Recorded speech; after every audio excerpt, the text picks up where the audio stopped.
Your places. We certainly appreciate it, and we'll get the meeting started.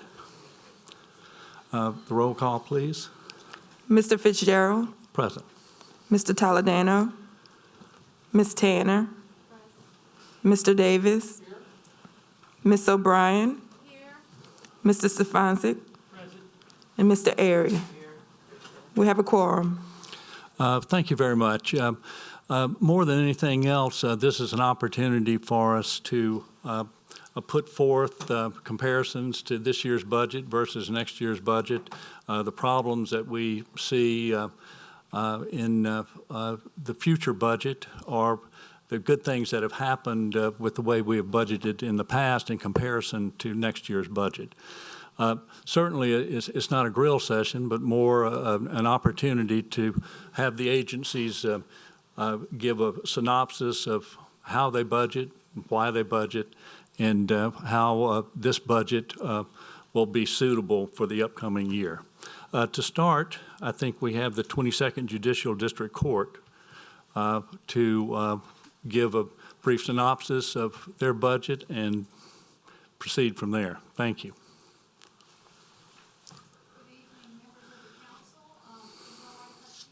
Golf like this? Okay, good. Now I can hear myself. I'm Dawn Amaker. I'm the Chief Judge of the 22nd JDC. We have several of our judges here. I'd like to introduce them to the members of the council and to the chair. We have 8 of our judges, I believe, here tonight. We have the Finance Chairman of the Executive Committee, Judge A.J. Hand. A.J., there you go. We have Judge Rick Schwartz on the Executive Committee. Rick, thank you. Judge Ray Childress. We have Judge Reggie Batto. And Judge Batto, I want to introduce him to you. I'm ending my 2-year term as Chief Judge, and Judge Batto will be the new Chief Judge beginning January 1st. So he's coming in tonight. Judge Vinny Labello, did Judge Vinny make it yet? He'll be coming in just a little while. We also have judge-elects with us. After the election, we have 2 judges here with us tonight. We have 3 coming on. Judge-elect John Keller, I think, couldn't be with us tonight, but we have Judge-elect Patty Oppenheim, and we have Judge-elect Ellen Creel. In addition to that, we have our Judicial Administrator, who's Amber Mitchell, and with her is the Deputy Judicial Administrator, Nancy Penton. We've had a big turnover, as you can see, in the last few years. You remember Rachel Edelman would come in front of you as our Judicial Administrator. Amber Mitchell was her Deputy Administrator, so she's been sitting second chair for quite a while to Rachel, and she is totally up to speed with the budget.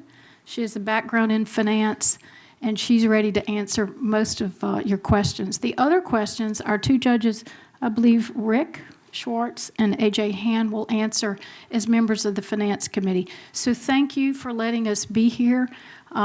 We're here to answer any questions that you have. We always appreciate the support of the parish and everyone here. We know how difficult times are. You've been going through it with us. You've been very helpful to us. We appreciate that. And with that, I'll let Ms. Mitchell come up. Very well. Thank you.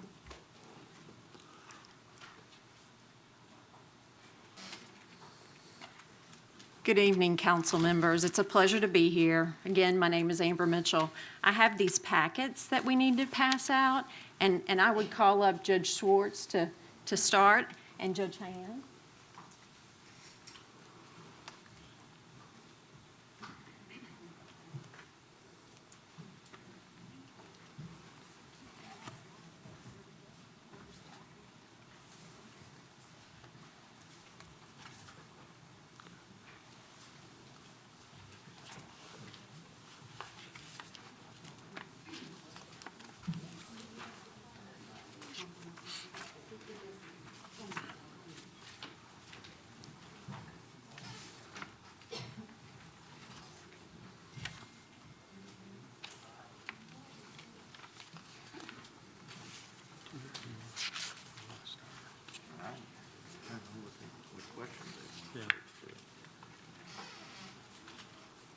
The packet that you've just received is the responses to your questions, and also the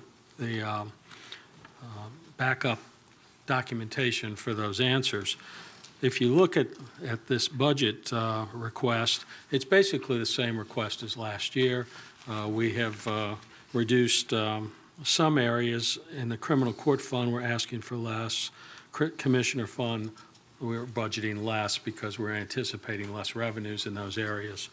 The regular budget, as you know, for a lot of it, I think it's about 1.4 million, is our allocation at the Justice Center that you take a credit for.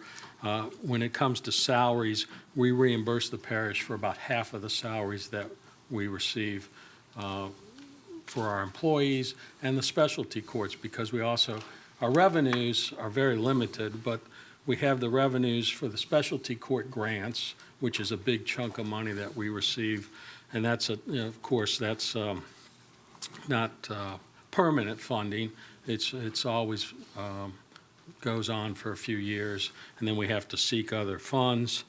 The main source is traffic tickets, filing fees, fines and fees. That is what funds a lot of the court's operations. And then we also, the only thing that we really control is our probation department, and we get fees in connection with those probationers. So that's basically it. I'll let AJ, I don't know if you have any other comments you'd like to make, and we'll be happy to answer any questions that you might have. Yeah, Thank you, well, Judge. I guess the most important thing, given the parameters of what's going on with COVID, is we're at a standstill budget, as I know the parish probably is. And we're looking at, unfortunately, we had no ability to control the situation with COVID, which then led to a downturn in income for both the clerk of court, which is partly our monies and yours, and then also the fact that I think law enforcement was at a point of somewhat of a standstill, where traffic citations being issued, which of course we can't advocate for the issuance of citations for the purposes of trying to raise more money, but he's back there. But obviously a bigger part of our income is based upon traffic citations. So we're limited in certain ways by that purpose, and our income has been dramatically affected, as is every other agency, both locally, statewide, as nationally. So we're kind of all in the same boat together. So the question is, what do we do going forward, and hopeful that we can improve the situation, hopefully within the next 6 to 8, 12 months, who knows? I don't have a crystal ball, but I'm hopeful that our positions are going to dramatically change. Who knows? I mean, hopefully by the end of the year and maybe moving into next. Judge, sir. thank you. As far as your funding goes, if things, and I think they will pick up rapidly, that would be all our hope. But do you have a contingency plan for things being leveled at where they are? Well, the problem we may have is probably similar to that of the parish, is that we have what we call a reserve budget in our GEF, but it is dramatically decreased over the last several years, and we will probably be out of reserve funds within the next 2 years, the way it's going, because we are going to have to absorb whatever deficiencies we have this year. Right now, we're about $500,000 Right. down into that reserve fund. Yeah, so, I mean, we don't have enough, many years in advance, and if we have another hurricane season, another epidemic of any kind, I mean, those reserve funds are for a purpose, and we think we need a substantial, cushion, which has now been depleted substantially, and will definitely after the end of this year. And that Understand. fund was developed about 15 years ago, or when we saw what happened with Katrina, and we couldn't operate for about 6 months, so we factored in what we thought it would take to operate the court system for about 6 months. It's about $3 million. So right now, we are under that $3 million. We're about 2.6, and we need to try to maintain that as best we can. Thank you. Members of the committee, any Yes, I see Jerry is in the queue. But I'll wait for the committee, Mr. Chairman, because Okay, good. A Go ahead, part of the budget hearing. Councilman Davis? Yeah, just one question. By looking at the reduction in your budget for the criminal court and the commission fund, did you have to lower your salaries for your people, or did you have to let some people go? We have actually let a couple of people go, but it was kind of, it was transition. So it wasn't like we just terminate people. We try not to do that. And we just, we have kind of reorganized, and we have some other areas that we're looking at in our probation department where we might be reorganizing, and also in administration. So we're trying to factor in how we can maintain our operations without really affecting our service to the public. Well, that's great, because I tell you, this council appreciates you trying to keep the people that are hardworking and try to keep this place running, and yet you're still trying to find ways to be more efficient. So we appreciate that. Yes, Thank you. Thank you. Councilman Bender? Thank you, Mr. Chairman. Judge Schwartz and Judge Hand, well, welcome. Thank you for attending. And to all of our judges, we really appreciate you coming. Feels good to be in front of y'all or with you all, not in a courtroom. I mean, that's, you know, and But you can come get coffee anytime, Jerry. and Judge Rick, that's the only way that I would like to have to be with y'all in the courtroom is with a cup of coffee, okay? But it certainly shows that, you know, the problems that we both have, and you know, with our last endeavors to try to renew, that you all are all in like we are. Couple of questions, if you don't mind. On fines, tickets, and so forth, do y'all have an idea of generally about how much of that money you're able to actually collect? In other words, let's say you have X number of fines, right? That's fine, but then the other issue is collecting the actual money, because obviously some people are going to be in a situation where if they don't have it, they don't have it, or at least they're telling you they don't have it. How's that affecting collections? You think you're collecting 90%, 70%, 50%? Any idea? Well, the sheriff actually collects the money Okay. and then disperses it to the different agencies. So I'm not absolutely sure how much we collect. Okay. My guess would be at best 70%. Gotcha. And then we also get the people, like you said, that can't afford to pay their tickets or their fines. And those are people, many times we will convert those fines and fees to community service. Community service, great. Because we don't have debtors' prisons. We don't put people No, in that's jail right. because they can't pay their fines or their fees, and we try to work with them to accomplish the goals of the system. And look, I mean, I agree with that. You know, I heard one judge, in fact, that Terry and I met with in Slidell City Court back when he was a judge, Jim Lambs, and he's doing the same. He was doing the same kind of thing. Now, it might be a little bit easier in which is now East St. Tammany Court, but he had also asked him, if you can't afford $250 right now, what can you afford every month? And if they told him $15, he put it on an Excel spreadsheet with his office staff to get $15 a month. And he told them, look, I mean, now don't miss, okay? Because then we got to do community service and that. But he said, if you got to cut down to $12 a month, I'll work with you. Mm-hmm. And he mentioned that for him, which is a much smaller system, he was able to get his collections up to like 97, 98%. That's really good. Which, when you think about it, you're letting them pay at the level they can afford. And yet, you're still getting, a fair share of their fine as opposed to the person who can afford to pay the $200 or the $250. So just a thought. Yes, sir. Well, what I was going to comment on is we typically do, if we assess a fine and cost, we give them a deferred execution of sentence date. And if they report back on that date, they still haven't paid, well, what can you pay? Have you paid anything? We'll give you an additional extension. Yeah. Additionally, on the older tickets that are outstanding, some have been, attachments have been issued. We have instituted some amnesty dates where come in, pay your ticket, we'll waive the late fees in order to try to solicit some Gotcha. payment of the other old and outstanding tickets that we would probably never collect anyway. Sure. And there's a large amount of money that's out there on unpaid traffic tickets only because we don't know where they are. Mm-hmm. You know, they live out of state. What can we really do to collect it? Yeah.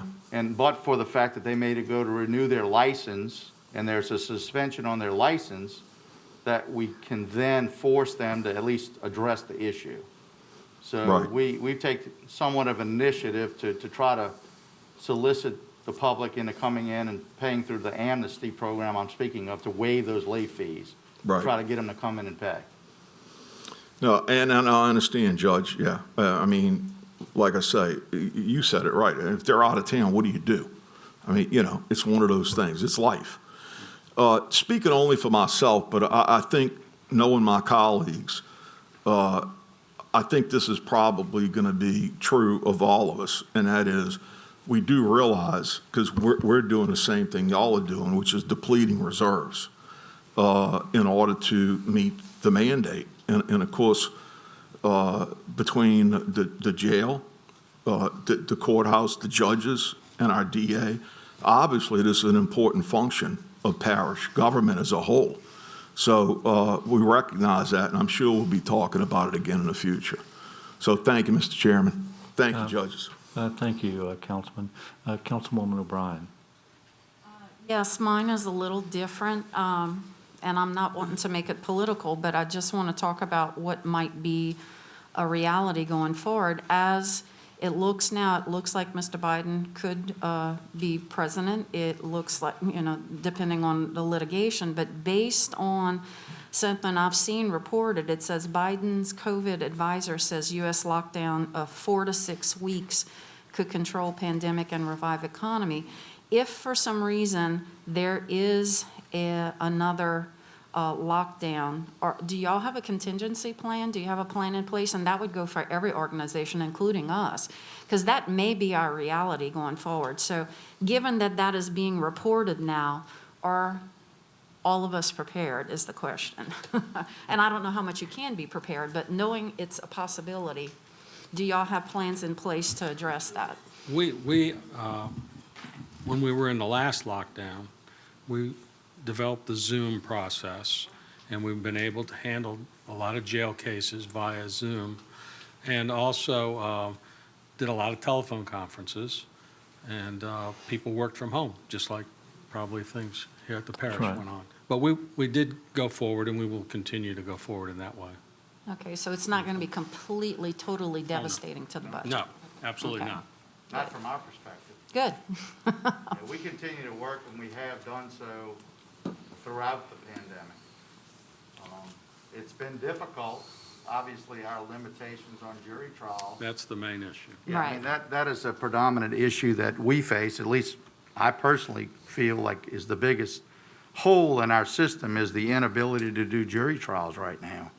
And it, unfortunately, in my mind, it's creating a backlog of potentially several years because the criminal aspect hasn't stopped. Absolutely. People are still getting arrested, but we're not able to try those cases yet. Well, actually, I'd argue maybe there's more out there given the financial situation And for a lot of partly people. true. You know, I can't say that that is as bad on the North Shore, but I specifically have seen a significant increase in drug problems and arrests for drug problems in the last 4 months. Right. And I do the drug court program. I've been doing it for 11 years. And there is a significant increase in that, and the sheriff might be able to speak to it. I'm sure the I sheriff mean, and you coroner know, will and feel the same. yeah, I mean, that's probably a good idea. Look, one of the things that really we all pride ourselves in is the specialty court programs, and I know most of you have heard of them. Absolutely. We do it for free, voluntarily on our part. It is a huge tax savings to everybody in the parish. And we do it voluntarily, and it works. Thank you And so much so for I that, just because it think- does I work. wanna But give you that like I little said, caveat. since I had seen that being reported, you know, we have to be prepared in case that is our reality. You're right, they had a positive case in Orleans Criminal District Court. They shut the whole courthouse down for 2 weeks. Amazing. I mean, we would never do that, in all honesty. We're going to do whatever we have to do. We have protocols in place. If there's someone who tests positive, they have to stay home 2 weeks, test negatively before they can return to work. Right, We're not going to stop coming to work. okay. We're going to continue to do everything we can within our power to continue to function and hopefully get things done in our building. Well, we'll all have to address this if this happens, so. Thank you. See no one else in the queue. Thank you so much for being here, and I think I can speak on behalf of the committee here. We feel as though we have just the finest group of judges to be found. And thank you for all you do for the community. And in these challenging times, y'all have, I think, really stepped up and tried to do as much as you can and to continue the process. Thank you, sir. Yeah, Did we you want to say certainly one thing appreciate- else, Councilman Davis? Yeah, just one more question. What you need to do is you have Sheriff Randy Smith only give citations to people that know how to use Zoom. And in that way, you can contact them, right? Am I right or what? That's it. Anyway, Yeah, I thank think you. we're all learning things too during this bad time, you know? It's hard to imagine, even during a crisis like we're having now, that we're all getting educated on other things as well. I hate it. I absolutely hate it. I know. Thank you. Thank you, we appreciate your support. Take care. Thank you. Next, St. Tammany Parish Coroner's Office. Thank you again.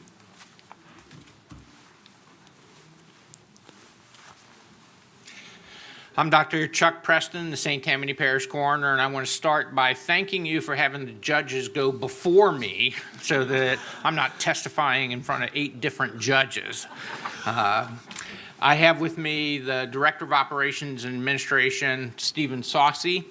I have to tell you that I think I am probably one of the most blessed people on the face of this earth, and certainly the most blessed person in public service. As I go into the budget, I think it's important for you to understand what the coroner does in addition to how we spend the money. And to that end, I have handed out a pamphlet to everyone. This is a new educational piece that we're using that really tries to put in layman terms the scope of the office. Everybody knows the coroner does death investigation. What a lot of people don't realize is what a big role in the mental health process that we have in terms of involuntary commitment, and also, of course, in terms of supporting Safe Haven and working towards getting that project open. In Louisiana, it is the coroner's responsibility to examine the survivors of sexual assault or to designate somebody to examine the survivors of sexual assault. In St. Tammany Parish, we are very, very blessed that we have a so-called SANE program, a sexual assault nurse examining program, that is based out of the coroner's office.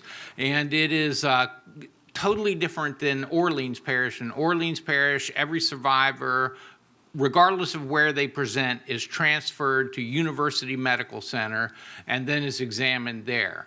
In this case, our SANE nurses go to where the survivor is.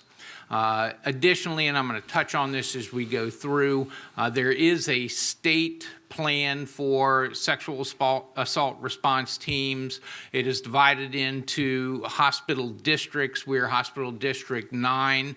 We have been designated the lead entity for this team, and so we provide sexual assault examinations on a fee-for-service basis to Washington Parish, to Livingston Parish, to Tangipahoa Parish, to St. Helena, and I feel like I'm leaving one of our Florida parishes out, but we respond to cases throughout the Florida parishes.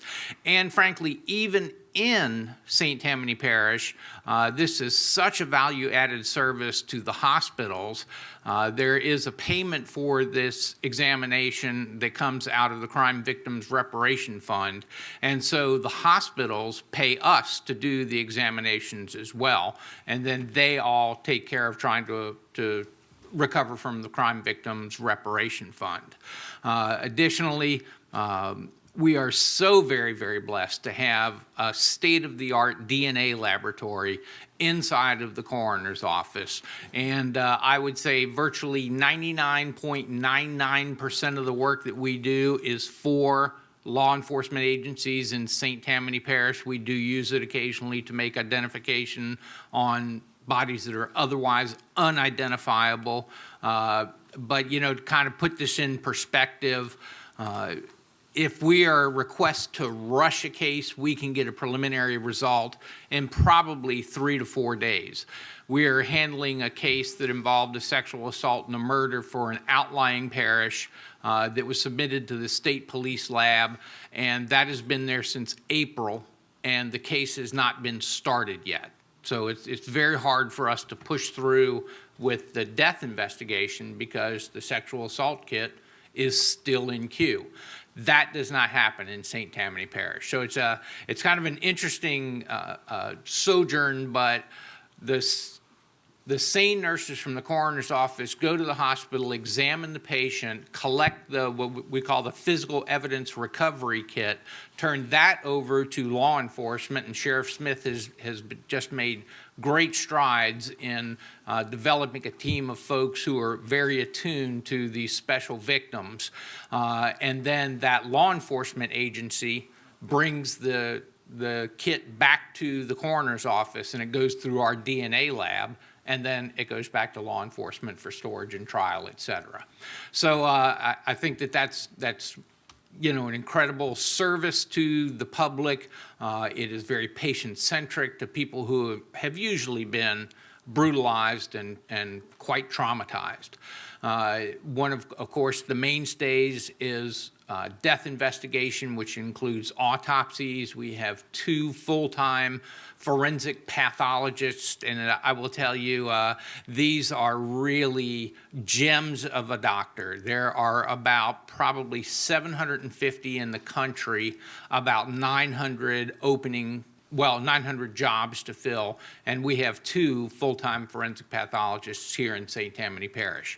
Again, this is an opportunity for growth for us, and I've stood before you all before and said this. My intention is to grow this office, to make it regional, and we have done that. And so now we're doing autopsies. We've been doing autopsies for Washington Parish for quite a while, Iberville Parish. This year we added St. Bernard Parish, we added Livingston Parish, and I'm still flirting with a couple of other parishes to see if we can generate more business. Again, this is a fee-for-service that we provide to these outlying parishes. So every time we get an outside autopsy, we are charging a fee to do that. And I think it was Mr. Smith asked me a few years ago, you know, kind of what's the margin on this? What does it cost us to do it versus what we collect? Of course, the pathologists are there, the building is there, the electricity is on, so you're not paying any extra for that. Really, in terms of disposables, gowns, gloves, masks, scalpel blades, formalin, we probably spend about $50, and we charge roughly $900 to do the case. So it is definitely a profit center for us, and it's reflected in our budget. So again, I say I think I'm really blessed because I have a magnificent team that I work with. We have a lot of outreach programs that we're working on. And I guess I'll get my commercial in now, my final commercial before I go through numbers. We also, of course, have life safety initiatives. And so I've been on TV and the radio, and we have an investigator who's dedicated to education to talk about pool safety during the summertime. And we're about to initiate a program called Safe Sleep, or Cribs for Kids, where we have partnered with Calcasieu Parish to begin a program of education, and we partner with a provider of pack-and-plays. And so we reach out to hospitals with OB units, obstetricians, gynecologists, pediatricians, and if the families will come and listen to a 1-hour lecture about safety, but mostly safe sleep environments, then we give them a voucher and they can go and get a free pack-and-play so that the child will have a safe sleep environment. This is not theory. We have had 2 children under the age of 6 months within the last 2 weeks that have died from unsafe sleep environments. And it really is a matter of education and making this available. So I say, you know, I'm always trying to put myself out of business. So if we can get out there and we can prevent sudden unexpected infant death, then that's a victory. In the Calcasieu model, I believe they cut their percentages by 66%. So I'm hoping that we can do something along that line. So now I'll turn your budget, or attention to the budget and your questions. I really appreciate the questions. I was talking to Mr. Fitzgerald last year. I got to go last. So I heard everybody else's questions first. So my presentation was really easy. It's a little harder now to be up first, but I'm going to try and cover as much as we possibly can. And I'm going to primarily pay attention to the questions, but I will make references to the budget as well. So the proposed revenue for 2021 is a little over $6.1 million. The mainstay of that revenue, without a doubt, comes from the millage. And that's a very, very important revenue source for us. That is really what does help to set us aside from every other coroner's office in the state of Louisiana, and why we are able to do the level of work that we're able to do, and why we are a referral center. Charges for services, that $500,000 that you see there, that is for things like outside autopsies, sexual assault examinations, cremation permits, a number of other forms that we charge for. In terms of the rollover, we were about 5% under budget last year. I'm very happy to say that since I was elected in 2014, we have never been over budget. So I always consider that a victory. It is usually pretty close this year because, again, we were affected by COVID like a lot of other people. So there were some opportunities that we couldn't capitalize on. The money does not go into our operations for the next year. It goes into the reserve fund, which is held by the parish for the benefit of the coroner's office. I totally get that we're dealing with a changing economy. I will say that you know, we have always been trying to look for a better, efficient way to do business. My leadership style is to get people who know what they're doing, get them the tools they need, and try and stay out of their way. Mr. Saucy came on as the Chief of Operations and Administrator in January. He came in hungry with a pen and started looking at every possible thing that we could do to cut costs. We were able to save several $1,000s by renegotiating some leases for copy machines. We were able to negotiate a decrease in cost for car insurance, if you can imagine such a thing. One of our outstanding employees, Sarah Loudron, who works as a administrative assistant and DNA tech in the DNA lab, just through a couple phone calls was able to cut out $8,000 out of an order of reagents. So we are constantly shopping. We are constantly looking for ways to save money. And as I kind of alluded to, we're looking for ways to generate extra revenue as well. You know, the doomsday question of what happens if, you know, if one of the revenue sources disappears, we'll absorb that because we're pretty much trying to earn the money. Of course, it depends. If that revenue source is the millage, well, that's a doomsday. And what would happen if the millage disappears is the DNA lab is going to disappear, the SANE nurses are going to disappear, the mental health services are going to be rolled way back.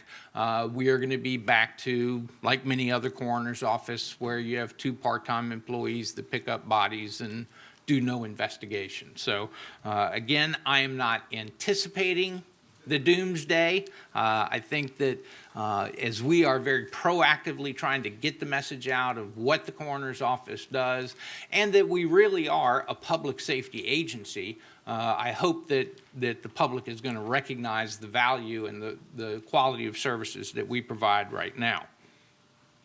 We are planning to give a cost of living raise. That would be 2.4% or a little over $61,000. We budget for 2 steps in a merit raise, but not everybody in the office is going to get a 2-step merit raise. In fact, that's going to be the exception, not the rule.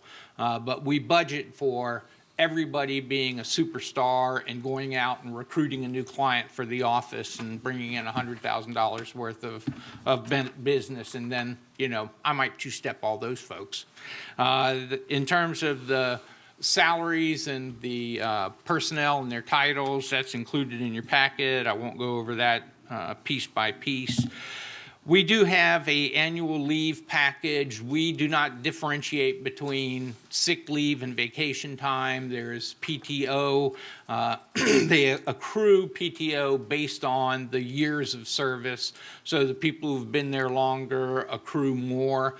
Several years ago, I recognize the notion of deferred liability, that if you hire an employee at $10 an hour and they accrue PTO over 15 years, and then you have to buy out that PTO, now you're buying it out at $20 an hour or $25 an hour. And so we disposed of that liability, bought out all the outstanding PTO, and now our policy is they can roll 80 hours forward from the previous year. And that is because, you know, we have some young folks in our office and some young folks that might need 6 weeks of maternity leave. And so rather than just having just the PTO that they accrue, they have the ability to roll over PTO. One of the issues is if the employee terminates, that rollover PTO has no cash value. So we don't buy out old PTO. We will only buy out the PTO accrued during the year. And we actually have what I think is a pretty nifty policy as well, which is we have the ability to borrow PTO. So any employee who has been there for 5 years can borrow accumulated PTO from another employee. And we have a lot of employees, frankly, that will end the year every year with 100 or 120 hours, and they just, you know, particularly one of our doctors, he just doesn't like to be at home alone with his cat. So he comes to work, and he comes to work all the time. And so, again, if somebody had some catastrophic event and ended up in the hospital for a prolonged period of time, they could borrow that PTO. That, of course, has to be approved by either the administrator or me. And we haven't had much of that happen. The PTO rate you can see on the next page. Again, we had 2 employees from 2019 to 2020 that had borrowed PTO. So they had gone through all their PTO for that year and reached into the next year to borrow PTO. We definitely got that back, and now I have prohibited that practice. So there's no going into negative PTO. They can go down to 0. They can have somebody donate PTO, or they have to take it as leave without pay. I'm really happy to say our last audit went just as well as our last 5 audits. We had no significant findings whatsoever. The one notation is one of our security programs is based on Windows 7. And so Windows 7, that dinosaur, is, you know, phasing out. And they want us to phase out Windows 7, but in order to do that, we're going to have to replace the security system, and we do have plans to do that. No recommendations for improving internal controls. Again, very, very happy that we had a clean audit, and the audit went very well. I mean, you know, whatever the auditors asked for, we were able to produce it, and it really went over the course of 3 or 4 days, and we were done, and we came out unscathed.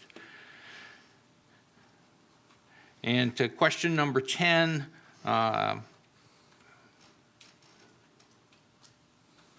guess the first part is not really applicable. We don't, as I say, we don't utilize fund balances, but we do go in for capital improvement, and that's an account that's kept separate by the parish. And so in terms of, you know, who's tracking that, that's you guys. So you guys, of course, we do too. We get updates from Leslie on a frequent basis of how much money is in each account and what it can be used for. And so, you know, again, I've had a very great working relationship with councils in the past, and I anticipate having a great working relationship with this council and the parish administration. And so far, as I say, I'm probably the most blessed public servant in St. Tammany Parish because I have a great team of very talented, very dedicated people that are doing horrible work every single day, and they are really working hard to kind of fulfill our motto, which is science, service, and compassion. So we respond to people in crisis, and we try and straighten out the mess as much as we possibly can. And unless you have any specific questions, I don't really have any more information for you. Councilwoman O'Brien. Yes, y'all have been really, really busy this year with the mental health portion because of everything that's going on with the lockdowns and all. I wanted to ask you, how has that affected y'all as far as hours and cost and everything? Because there's so many terrible effects of all of this stuff with drug abuse, alcoholism, all kinds of different things. So can you just share how that has affected your mental health portion of your short version? I can tell you, and you know, from the perspective of the folks who are working at the coroner's office, you know, there's not an election as to whether or not you go to a death scene. And so very early on, we developed our response plan. We relocated people inside the office so that they were physically distanced from each other. We had just completed a renovation, and so we were able to use some new office space. We started having employees who could work from home. We established a virtual private network for the DNA department so that they were able to do those by remote control. And then, frankly, we just had to go to school with the investigators that every single case is a COVID case. And so even if it's a, you know, clear gunshot wound to the head suicide, you have to assume the wife has COVID. Yeah. And so they have to don the appropriate personal protective equipment before entering the scene. We began screening scenes over the phone, you know, just like when you go to a building and they say, are you COVID positive? Have you been exposed to COVID? Do you have a cough? Do you have a fever? Inside our own building, we were taking temperatures as everybody came in and out and checking the questionnaire. Now it's a more automated system. But on the other end, it really has been devastating for the public because one of the things is that folks can't gather for funerals. And they can't be at the bedside when their loved one is passing away. And so when you talk about trying to get closure, you know, it's very, very, very difficult for folks who have big families to not be able to get that.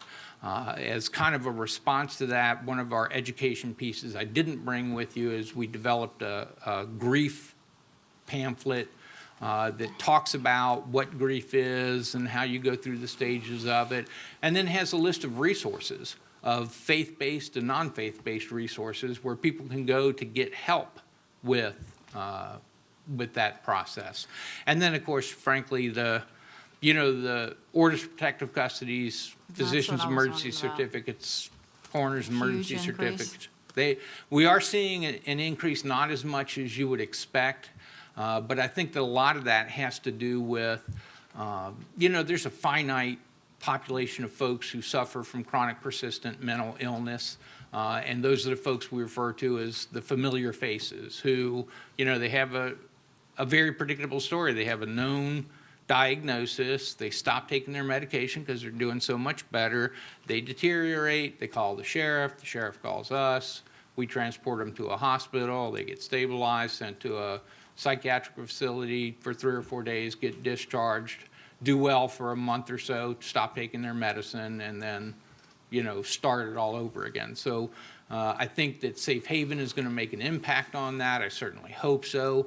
One of the things that the judges did not talk about is in November, they're beginning the assistive outpatient therapy. And so it is essentially court-ordered therapy that people will have to show up for their doctor's appointments, be compliant with their medications, and if they are not, then there's a process to judicially commit them.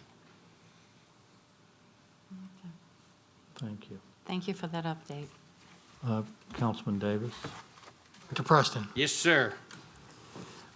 so when you have sexual assault victims and they come down and they're examined by these sexual assault examiners, nurse examiners that you have, what happens after that point if they feel like maybe they would like to suggest them to go over to Safe Haven? Do they tell that information to the mental health director at your complex? How does all that work? I mean, Well, how would you forward these people to Safe Haven if that has to be?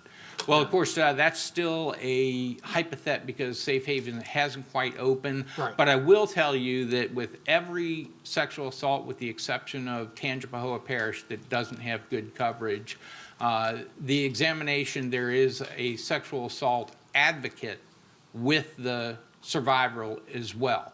And so that advocate kind of is strictly a patient advocate. And so they sit with them, and if they think the survivor is getting agitated or nervous, they don't mind saying to the nurse or to the officer, step back, let's take a breath, let's take a minute, let's get everything together. And then that advocate also arranges for follow-up clinic visits, therapy visits, will really carry him through the entire process. Through court, they will literally take their hands and walk them through the process. Well, I know that this council truly appreciates all your assistance in the mental health industry because that's something that we really need to be, very concerned with. So thank you. Thank you, Councilman Davis. Councilman Bender? Thank you, Mr. Chairman. I have to say that besides an excellent presentation, which I'm not shocked by, I can tell you after, 6 years, Doc, of us working together in my role as coroner liaison, which a chairman following me asked me to be in once we got through 2013, which was our difficult year. And we don't want to go back talking about that, okay? It's been resolved. And since then, I've always said that I would serve with that other hat, like our chairman and other members of this committee are serving with that other hat of finance committee, our agenda review committee, our personnel group, et cetera, all of the different things. But I always say to Dr. Preston at the beginning of the year, Doc, I will only do this if you still want me to. And we always joke about it, but Dr. Preston has become a good friend, I will tell you that. Doc, I can't tell you, besides our friendship, how not surprised, but so impressed at your presentation tonight. Through the years, every time you've appeared before us, it's been very, very good. And tonight, I think, is you're getting close to the top of Mount Everest, okay? You're going to be in the thin air with this presentation tonight. Obviously, y'all spent a lot of time on it. You know what you're talking about. I have to say that efficiency in government, Mr. Chairman, and my colleagues here, is something that is so most appreciated. As you know, and I want to say, Dr. Preston has emphasized those to keep people living as opposed to just being what we think of the coroner's office, which is, well, they do autopsies. But it's been so much more than that with the chaplaincy program for people who need, a chaplain to help them in a rough time. His mental health program, his commitment to safe haven. I'm looking at the last page, and that's a good one for us to look at. We have a great grants program in St. Tammany Parish. I've had it for a long time, and I'm noticing a DNA lab cost of $330,000, but a $330,000 grant reimbursement. So, Dr. Preston, I just say, keep it going, buddy. You're tremendous. We have tremendous parish-wide elected officials in this parish. I know we have good judges. Yourself, we're going to hear from an excellent sheriff coming up, and so on and so forth, every one of them. But I'm just very, very motivated by what you've said tonight, and I feel unneeded anymore. I'll call you Monday. Right. I will say Dr. Preston is 24/7. I know he's an ER doctor by trade, but I thought maybe he was what, I'm getting too old, Doc. What's the doctors that deliver the babies? Obstetrician. I thought maybe it was an obstetrician because he doesn't mind. We talk sometimes at midnight, huh, Doc? Yes, sir. So, he's a wonderful human being. I want to say that too. Really cares about the people of St. Tammany Parish. So, Dr. Preston, thank you so much. Thank you. Thank you. Councilman Smith? We, first of all, want to say good evening, Dr. Preston, and thank you for a wonderful presentation. And I definitely echo the sentiments of all of my other colleagues. But I do want to go to the numbers just for a brief moment. Sure. In your consolidated budget presentation piece and under expenditures, just for a little clarification. I'm going to choose just one of the line items, and that one to kind of highlight what I'm trying to get some understanding with. And I'm going to use the operating services line item. We started off with a proposed budget of $347,600. We've actually spent $203,000. It looks like, if I'm reading that right. I'll wait for you to find it.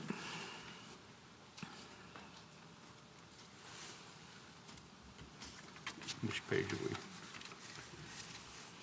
Oh, okay. All right, I see where you are now. Okay.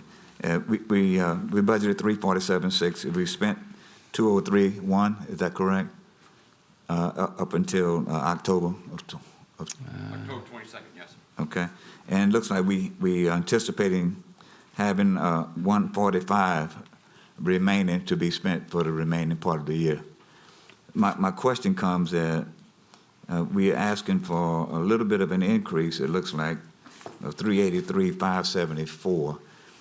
Can you just kind of tell me what might be prompting the slight increase? Sure. Well, one of the reasons that we have that money not spent is, like everybody else, we are not able to send some of our employees for training because they're not able to travel. We were unable to get some training programs that we're trying to get here, and so there have been things that we've tried to do that we haven't been able to do, but we're going to have to catch up on that next year. So when the DNA folks did not go to the convention for new technology and FBI updates this year, they are going to have to do it next year. And like I said, we are going to be picking up some new services, and particularly in the category of life safety issues that, if you look closely, that's one of the probably largest increases, is we're investing a lot more money in education. Part of that is for internal training. Traditionally, what would happen is to become a certified death investigator with the American Board of Medical Legal Death Investigation. They go and take a course, a week-long course, either in St. Louis or in Miami, and that costs about $5,000, and then you have to put in their travel and hotel, et cetera. So now I am tasking our in-house education coordinator to develop the same program that we can use here in St. Tammany Parish, and we just executed our pilot program. And that allows us to, not have to send them off, and allows us to train part-timers more efficiently. And then, of course, like I said, I'm always looking for business. There are a lot of other coroners in the state of Louisiana who would like to have their death investigator certified as an ABMDI investigator, but can't afford to send them to St. Louis or to Miami. Well, they can send them to St. Tammany, and I think we can educate them and house them and entertain them for a fraction of the cost. Thank you very much, and that makes all the sense in the world to me, CENTS-wise as well, and congratulations on the great job you're doing, and while you're always looking for new business, just stay away from my house. Yeah, right. Thank you. Since no one else is in the queue, thank you very much, Dr. Thank you so much for your time. It's been, your combination of compassion and vision and fiduciary awareness is rare. It's been a phoenix. You've taken this coroner's office from the ashes to great heights. Thank you. I appreciate that. Next, we have our sheriff, St. Tammany Parish Sheriff's Office.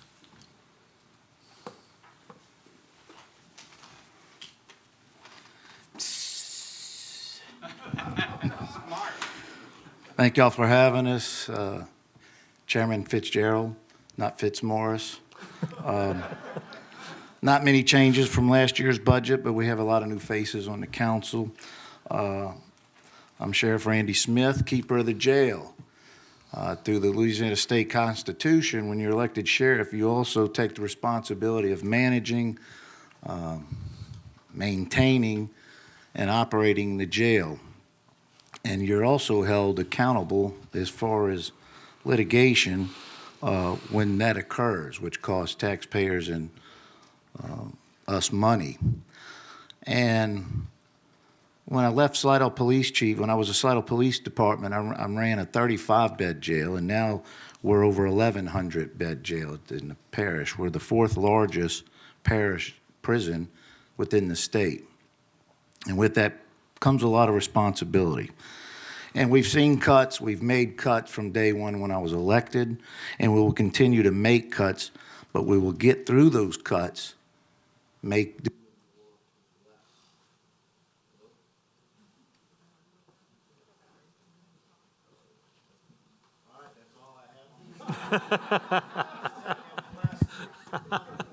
Yes.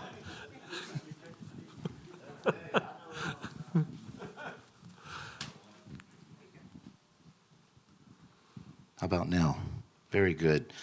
And our working relationship with Leslie Long has been phenomenal. With the budget from last year and over the past years, and it continues this year. And we've had the same restraints due to COVID and the quarantine issues that we faced in the jail. But business for us is usual. And we saw an increase in violent criminals coming through the jail, but a reduction in pretrial inmates.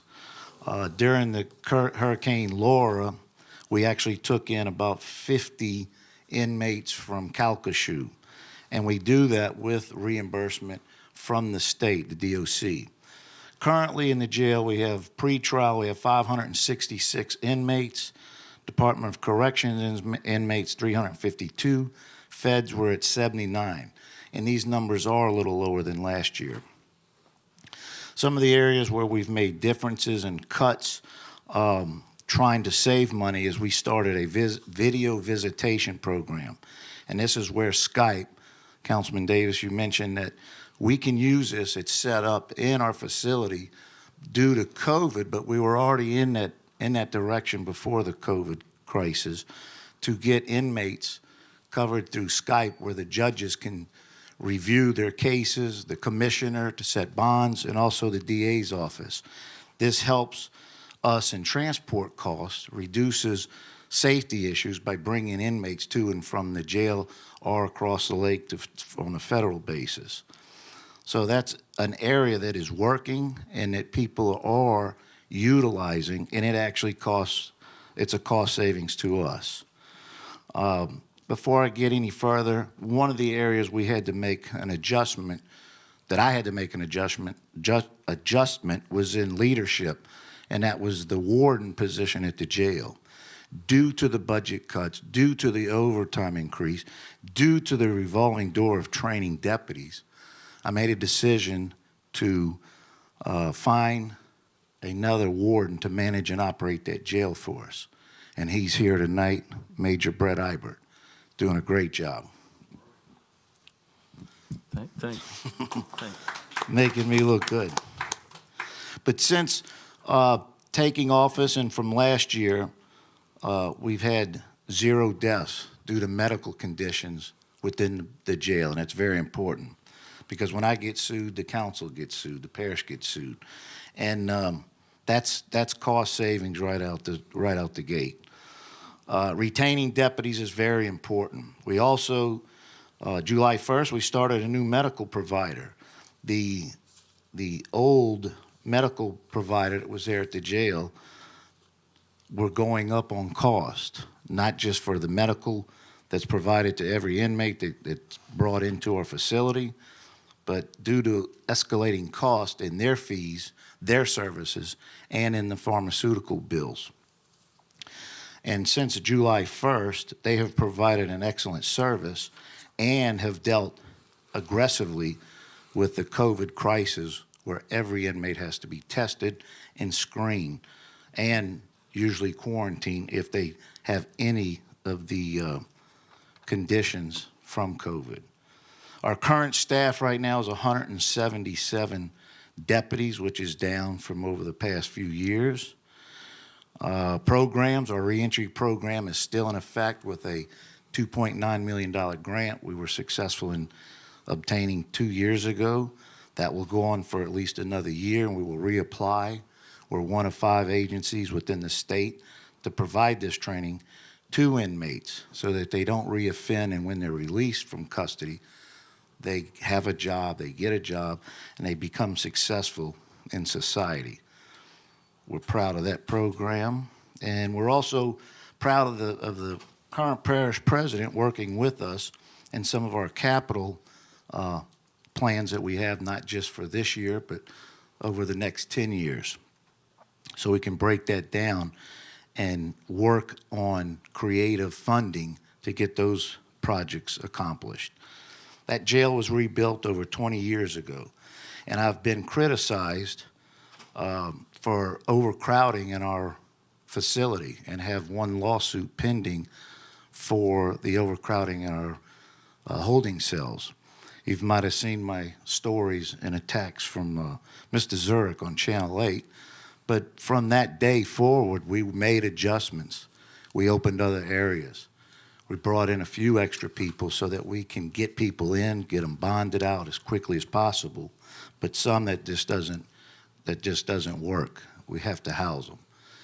And we've worked with the parish and coming up with ideas of remodeling our current property room and expanding our intake area to reduce those numbers. With all this going on, we have still followed the DOC, Department of Corrections, state guidelines and been in full compliance with our audits.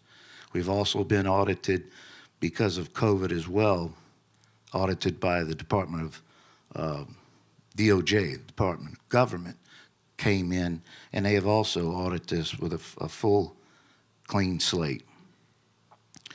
We continue to work closely with the judges, the DA, the commissioner, and the clerk of court. to find areas of technology where we can all work together. We can supplement and help with the specialty courts. We can reduce individuals reoffending. And we also work on mental health issues that start sometimes in the jail.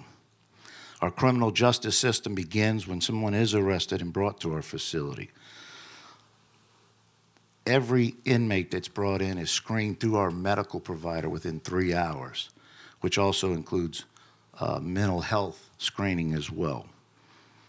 They're treated or brought to a facility either within our current medical triage unit or taken to a hospital if needed. But we are still responsible for every inmate that enters our facility. As far as the numbers, I think y'all have the budget that we have submitted along with the answers to your questions. And if you have any questions that I can try to answer, or my CFO, Chief Carrasco, will be glad to do so. Would you like to come up? Councilman Bender? Yes, thank you, Mr. Chairman. I'll wait a little while to see if anybody wanted to plug in from the committee, so I'll take my turn. So Sheriff and Ms. Carrasco, we saw you last year here with the sheriff, and what is your rank? So Chief Deputy, correct? Deputy Chief. Deputy Chief. I just got it backwards. Okay. Deputy Chief, got it.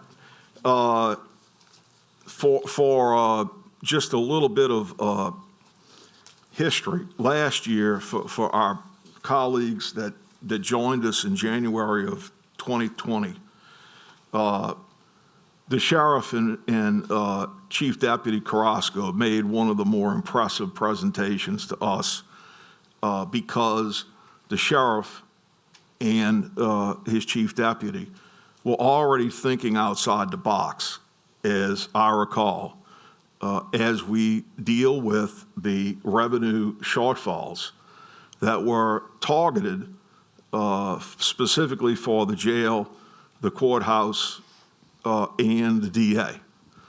And of course, we still have those revenue shortfalls.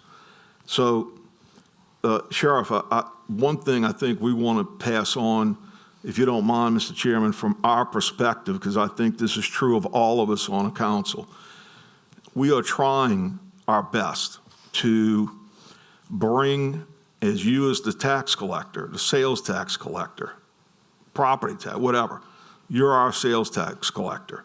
We are trying to increase sales taxes without it being on solely on the backs of our local businesses and people, through economic development, through good economic development.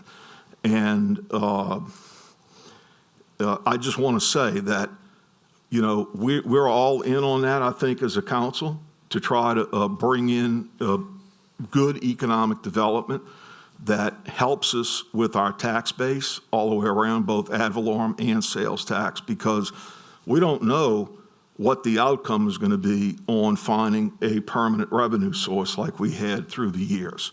So I just want to say, Chief, another good friend, when I moved to Slidell, Mr. Chairman, I didn't know our future police chief and sheriff was growing up around the corner from my house. If I would have, I'd have been over there shaking his hand more back then.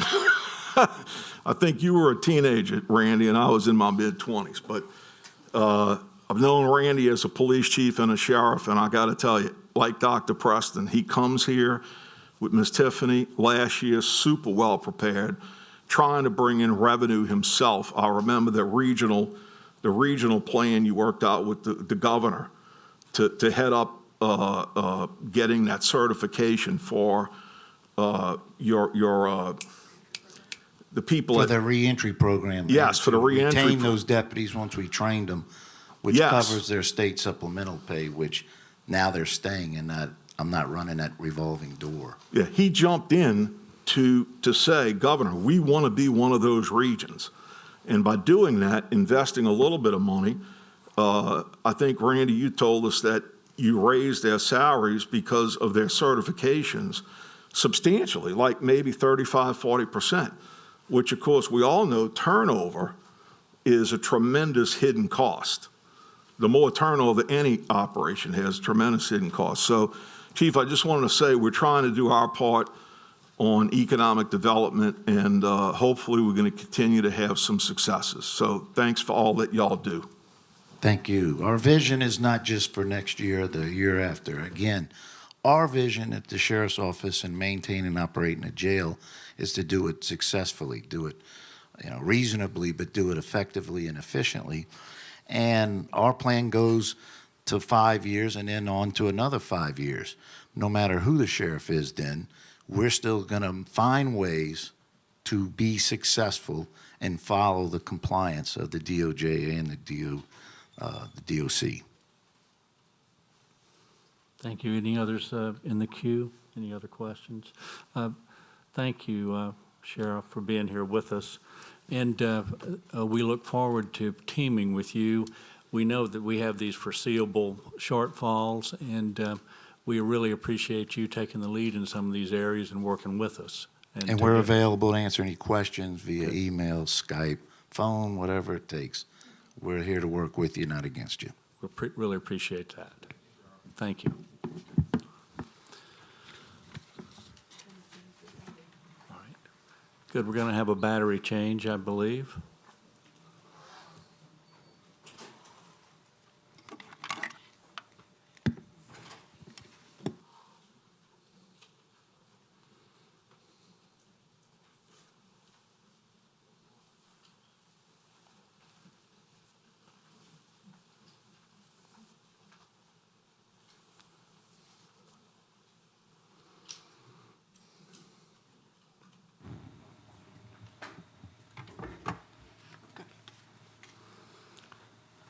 Good. Next in line is our St. Tammany Parish Library.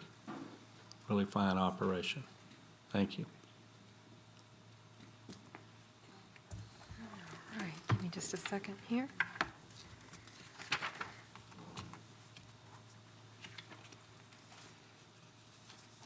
Good evening. My name is Kelly LaRocca, and I am the director for St. Tammany Parish Library. Many of your faces are familiar, and some of your faces are not, so I'm going to tell you just a little bit about the library before we get started.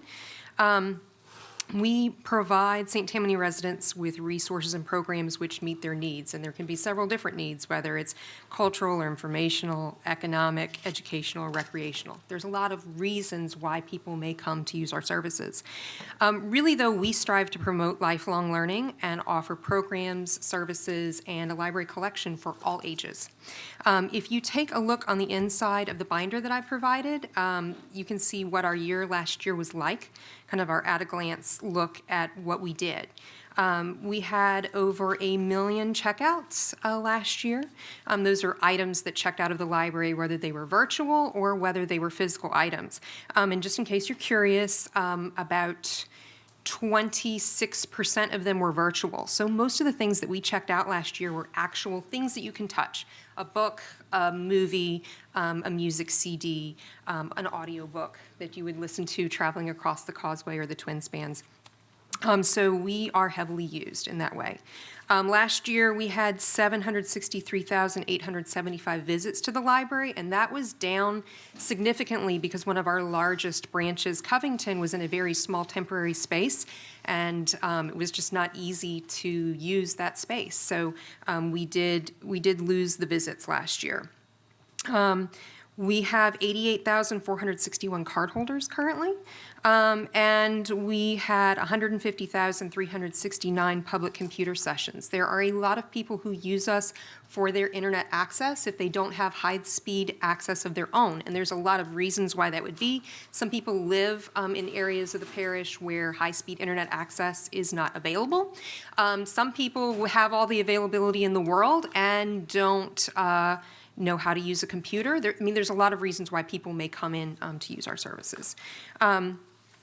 If you take one look beyond that, since you asked specifically about COVID-19, I wanted to talk a little bit about our COVID-19 response. We closed just a few days before the stay-at-home order, thinking that we were going to move furniture and we were going to move computers and we were going to get some cleaning supplies and we were going to be ready to go. We realized that week that that was not going to happen.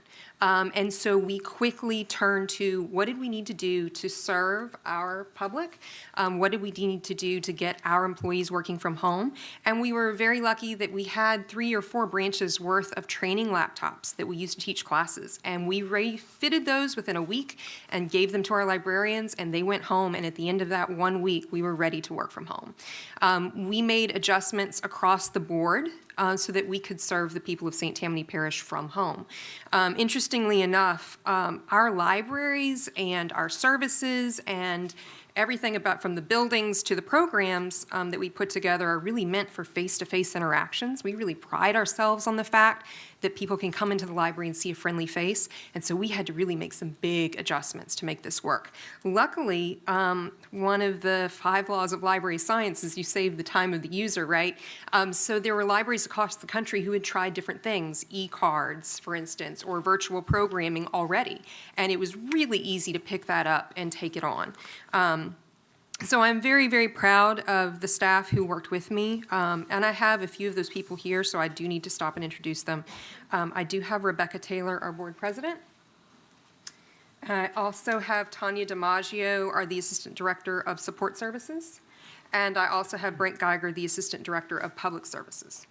And we worked as a team and with the other branch managers and department heads to make this work as quickly as we could.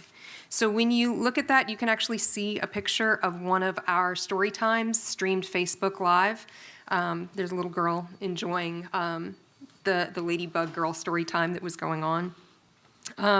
So during the COVID-19 shutdown, we instituted virtual library cards. So people did not have to come into the library to get a card.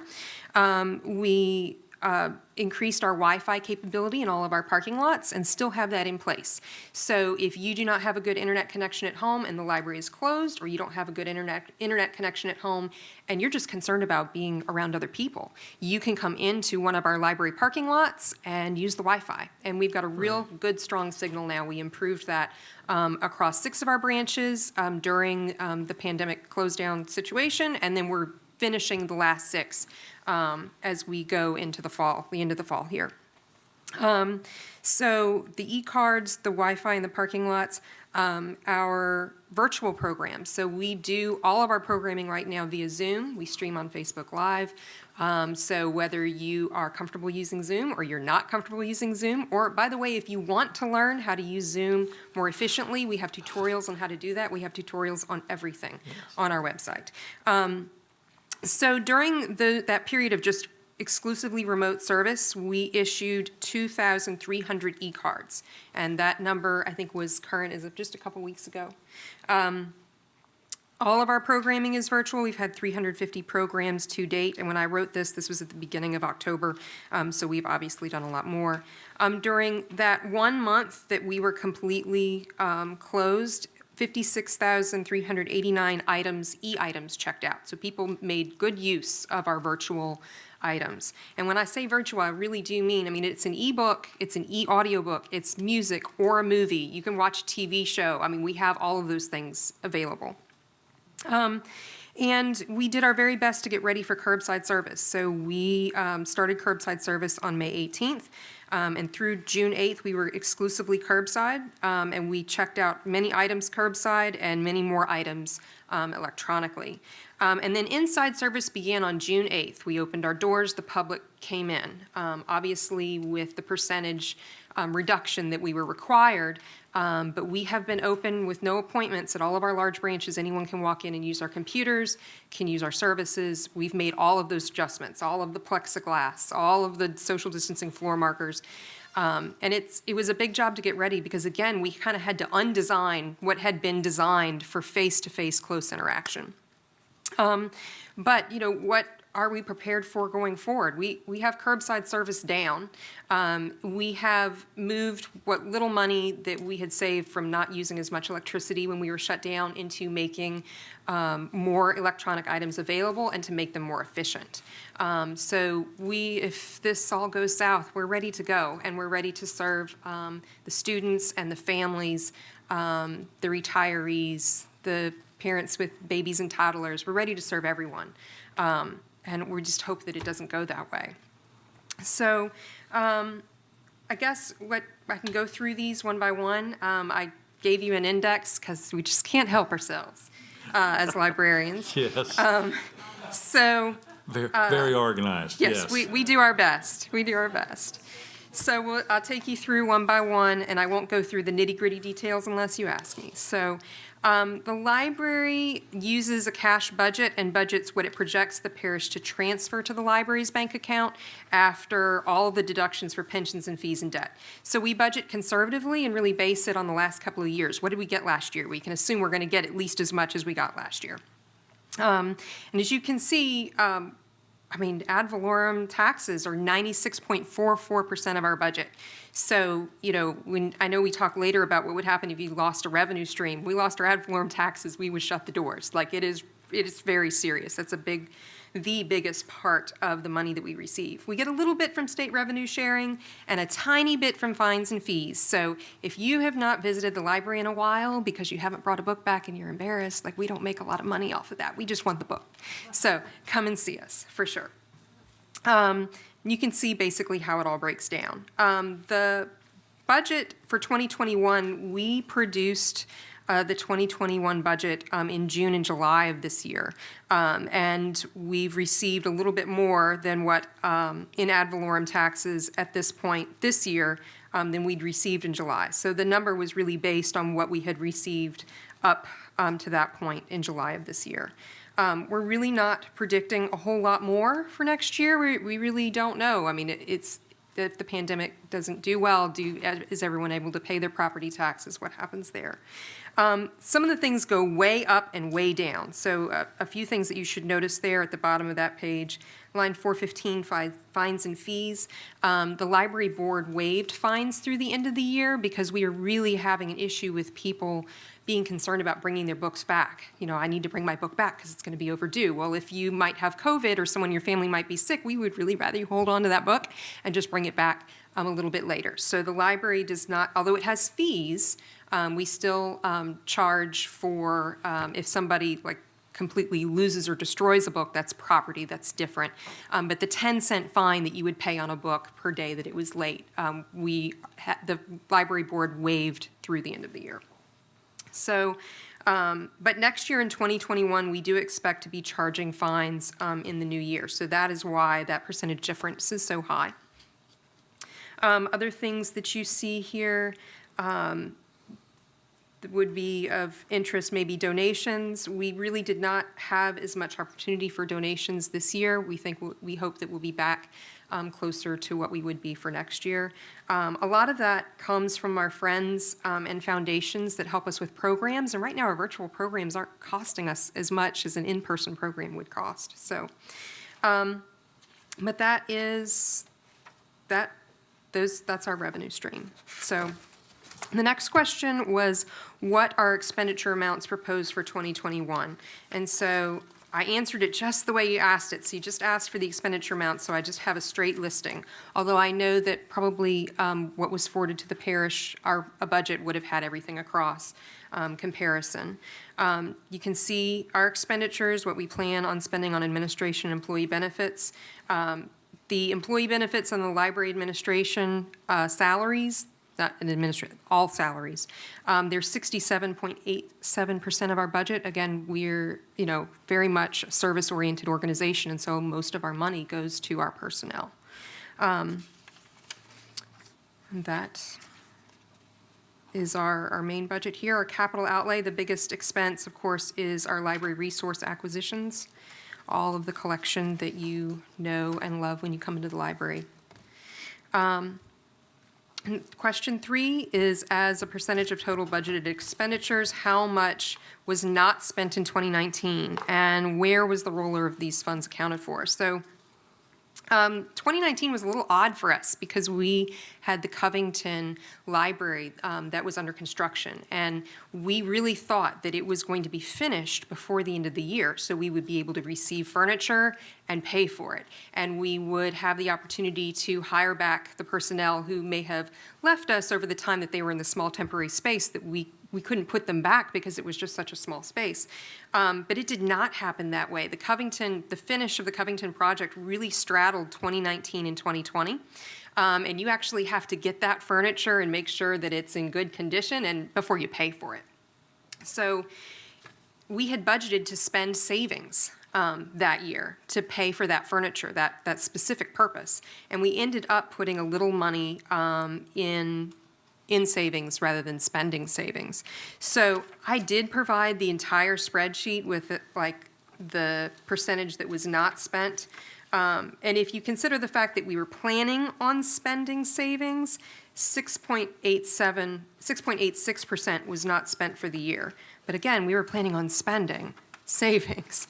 So if you look at it instead as of the revenue that we had gotten for last year, we only saved 0.01%. We were right on the money compared to our revenue. Number 4, you'd asked about the challenges of the economy and budget realities and what would happen if we lost a revenue stream. So, in challenging economic times, library usage does go up, and right now it's going up more virtually than in person because of the situation.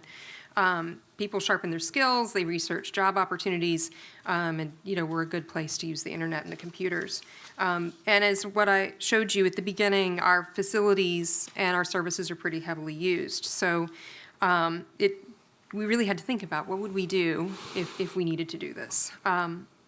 If we lost our ad valorem taxes, we would be in serious trouble, and I explained that before. But this year was our first experience with, okay, we're going to have a budget shortfall here because we're not going to have fines. So how do we do this? And this year we were lucky that we had some savings in electricity. And there were some people who decided that COVID was the time to retire, that they did not want to come back and work with the public because, again, what we do is very face-to-face and not necessarily the least risky for people of a certain age. So we did have people who retired and, working at home and doing some curbside service. We didn't need to replace them right away. So we were able to make the difference there. So going forward, should we end up in a situation where we had to replace some revenue that was, obviously not our ad valorem taxes, that's what we would do. We would look to see if we really had to replace that person right now. What could we put off maintenance-wise? What could we do in that situation? As far as reducing expenditures, though, we have been looking for ways to be more efficient. We recently streamlined our procurement process by switching to an electronic purchase order system. The purchase orders used to be on paper, so they're not anymore. And we share craft and programming supplies across departments. So, let's see. So what about raises, the dollar amount and percentage for cost of living and merit raises? We will not have a cost of living raise for 2021. We did have one in 2020 and previously had not had one in 10 years. Our current pay scale was adopted in 2015 and it has a series of range and steps. Merit raises are given after a successful evaluation and are usually between 1.5% and 3%. So some workers do achieve higher pay through promotion or to a higher position, but 3% is one step. And we budget that 3%. If someone were to get more of a raise, then someone else would have to get less. I mean, that's how it works. So I have $158,000 budgeted for merit raises next year.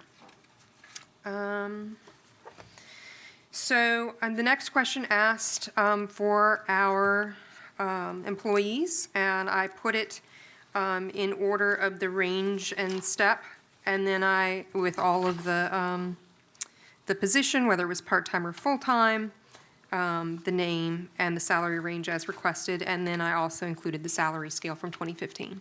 It's our most recent one. You also asked about annual leave, and so I've answered the question here, and then I actually provided copies of the policy should you want to look more into it.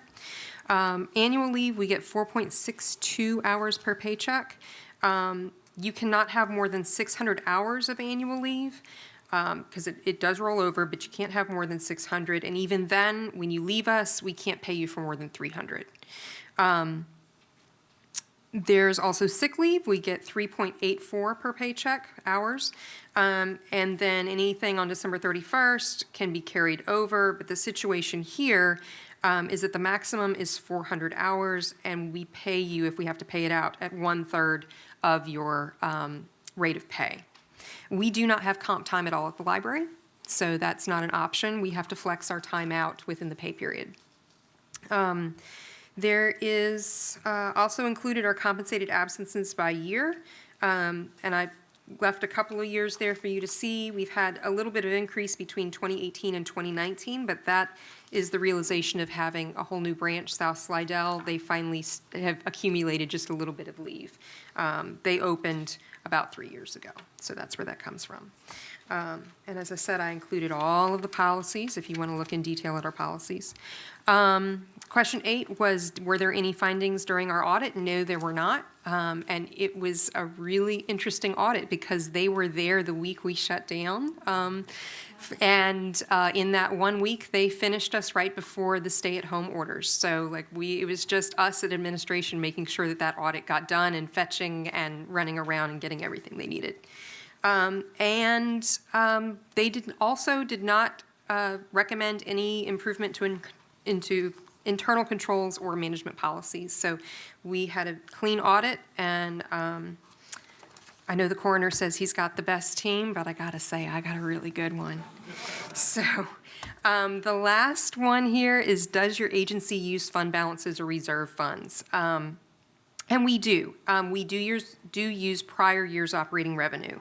So as of December 13th, 2019, our fund balance was $5,080,741.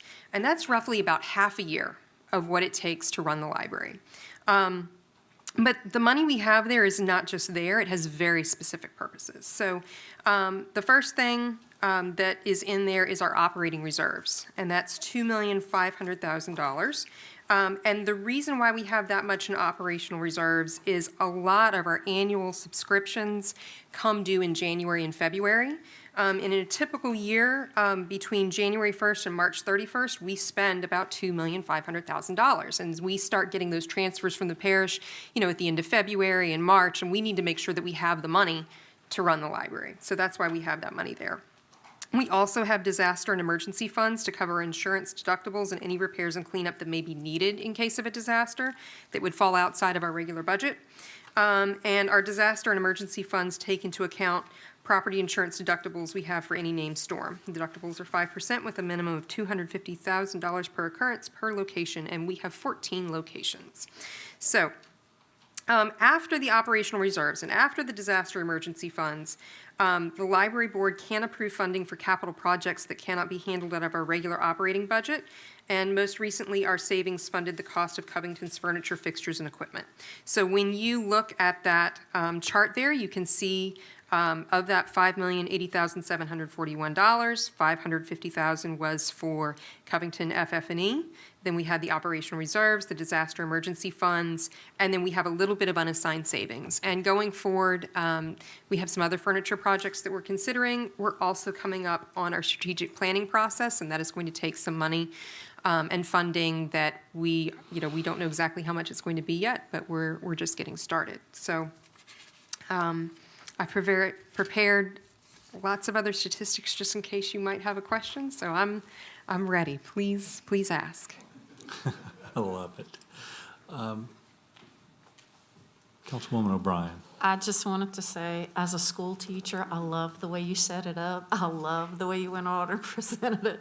No, great job. Y'all do wonderful work. Thank you, Ms. O'Brien. I really appreciate your passion. Likewise, I teach high school right now over at Fontainebleau High. And, through this process that we've gone through, the upside is we've had to become a little more technology savvy, right?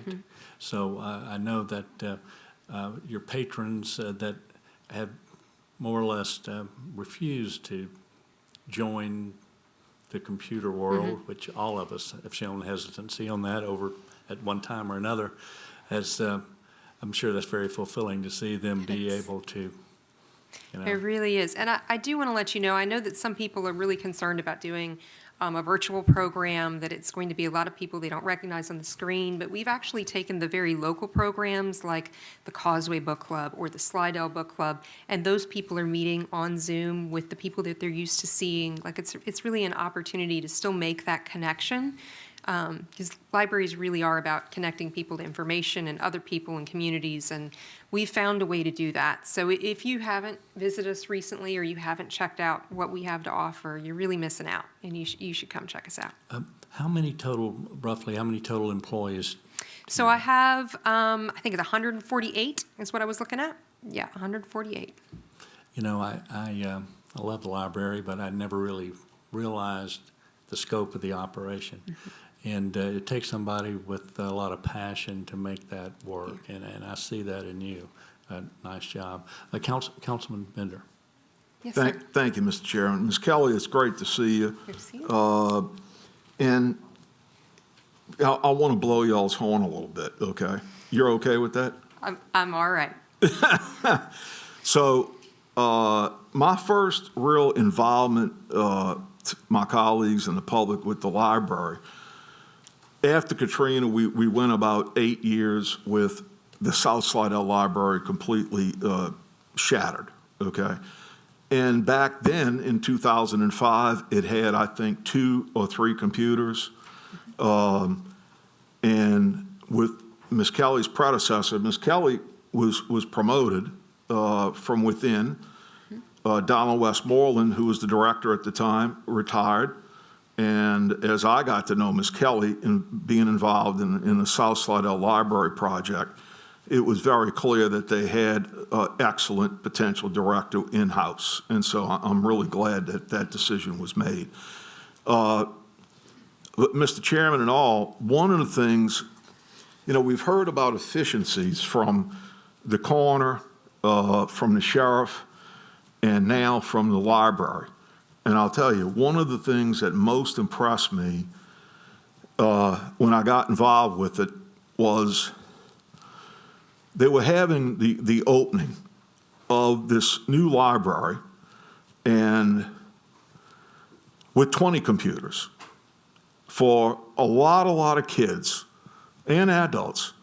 I did a survey of principals in the general area, high school principals, grammar school principals,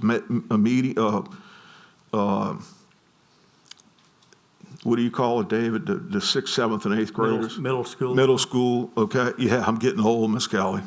Right. I know, you can laugh, it's okay. But I found out that more than 50% of the children in that area had no internet capability. And they were having to go to places like McDonald's to do their homework, to get their projects done. And so 20 computers, every time I walk in there before COVID, it's packed with young people, adults during the day having the use of this, which is wonderful. In opening that, let me talk about an efficiency that I know we need to be aware of. The library, 3 months before this library was now going to reopen after being closed for 10 years maybe, okay, no library, they hired all of the people and identified the branch manager for this new library. They hired their staff that they had to go outside to get, new staff. They trained them all at the Covington Library 3 months in advance so that the day that they open this library, every one of these people were fully trained. They were ready to serve the public day one because I was there. We remember that. These were people you would have thought they'd been doing this job for 2 or 3 years. Now, I thought that was very impressive to be that prepared. You know what I see, Ms. Kelly, that I want to personally congratulate you on? One thing with COVID-19, who of us, none of us, had any foreknowledge in, let's say, even as late as February the 20th, that by March 15th, you and your team were going to have to pivot very, very quickly. And everything you presented to us in the beginning of your presentation, your virtual, your curbside services to the public, to be able to pivot from a brick and mortar, they walk in the door, now to, well, you can't walk in the door, but we're still going to provide you all of these services. I have to tell you, I am so impressed with the presentations tonight, the efficiencies of all of our agencies that come to us every year. And I'll say one last thing. For 10 years, this library system did not have money for capital projects. And we rectified that about 7 to 8 years ago. So to where they have about 1.2 million always allocated. And before the South Slidell Library was chosen, done, and reopened, they were already planning the Covington Library, which I went to for some meetings that we had with the engineer firm and the general contractor. It was packed, as David, you know, and some of our other colleagues from that area know. And they had that expansion ready to roll. As soon as they were moving on from one, they had that expansion ready to roll. And I'll bet you have the roof for Mandeville Library is probably already done. Not done, but next. It's, okay, but it's in the works. Yes. I remember these conversations, which was, how do we go forward? Because their interest is in every single library in every single part of this parish, which is what I like to hear. Because if it's good for Abita, it's good for Slidell. If it's good for Covington, it's good for Madisonville. So I want to congratulate you, Ms. Kelly. I don't have any questions. I do want to ask one thing. I do have one question. It's not a criticism at all. The Library Board of Control, and I know some of those people, excellent. How did they come to, or was it a recommendation for no cost of living increases for your employees for this year? And then I'm reading how long it was before they had any.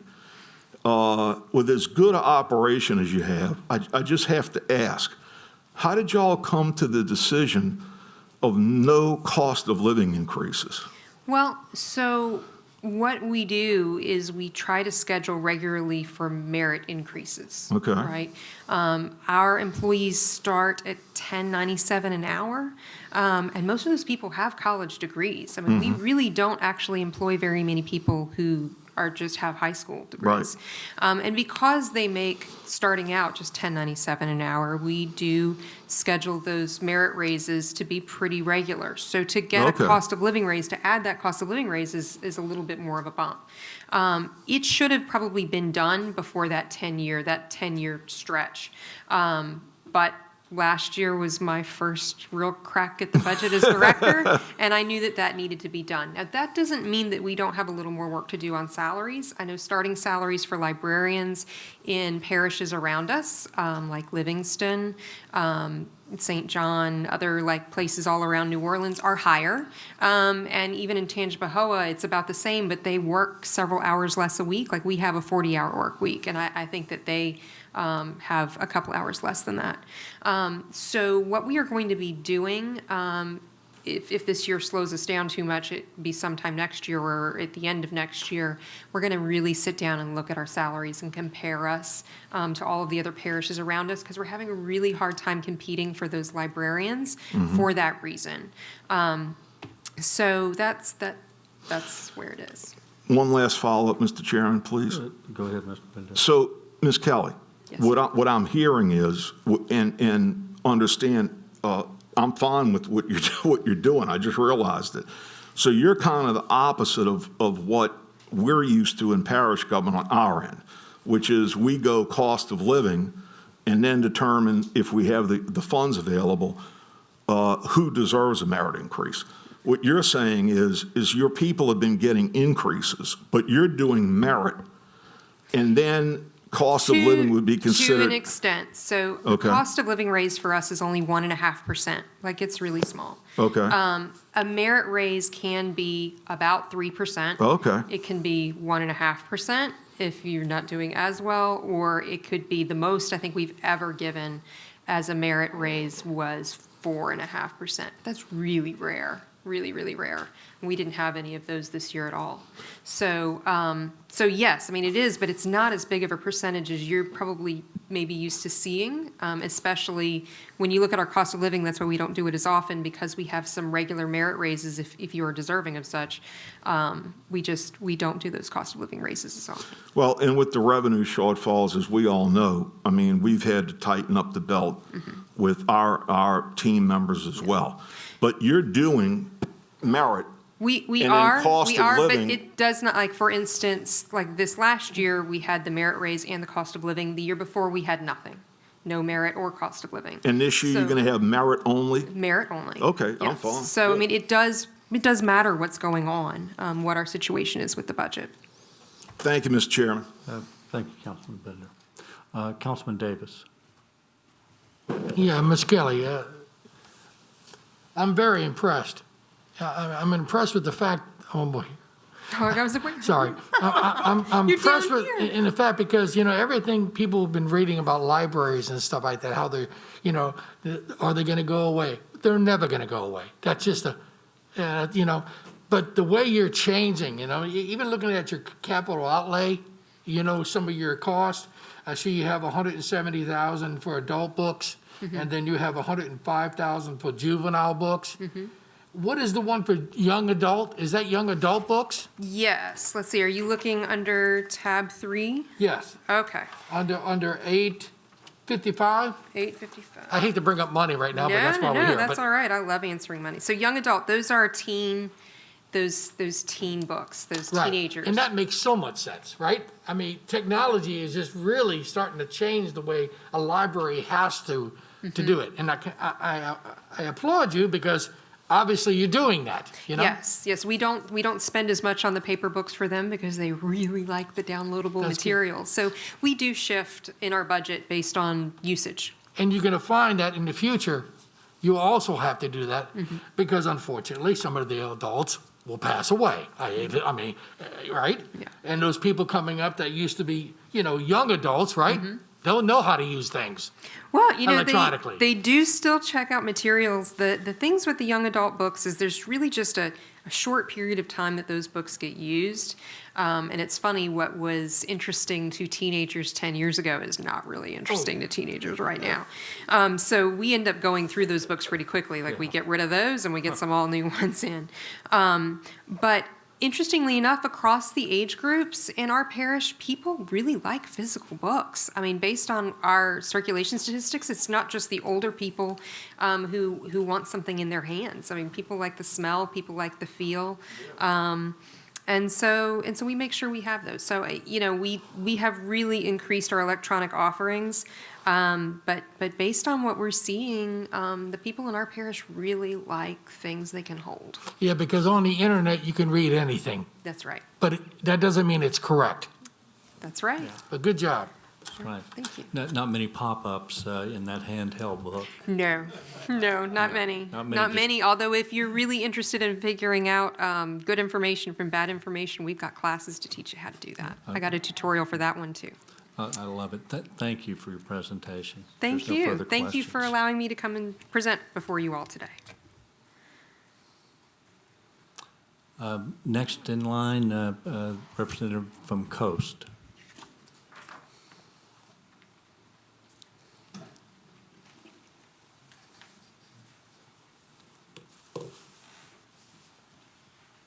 Can these packets be passed on?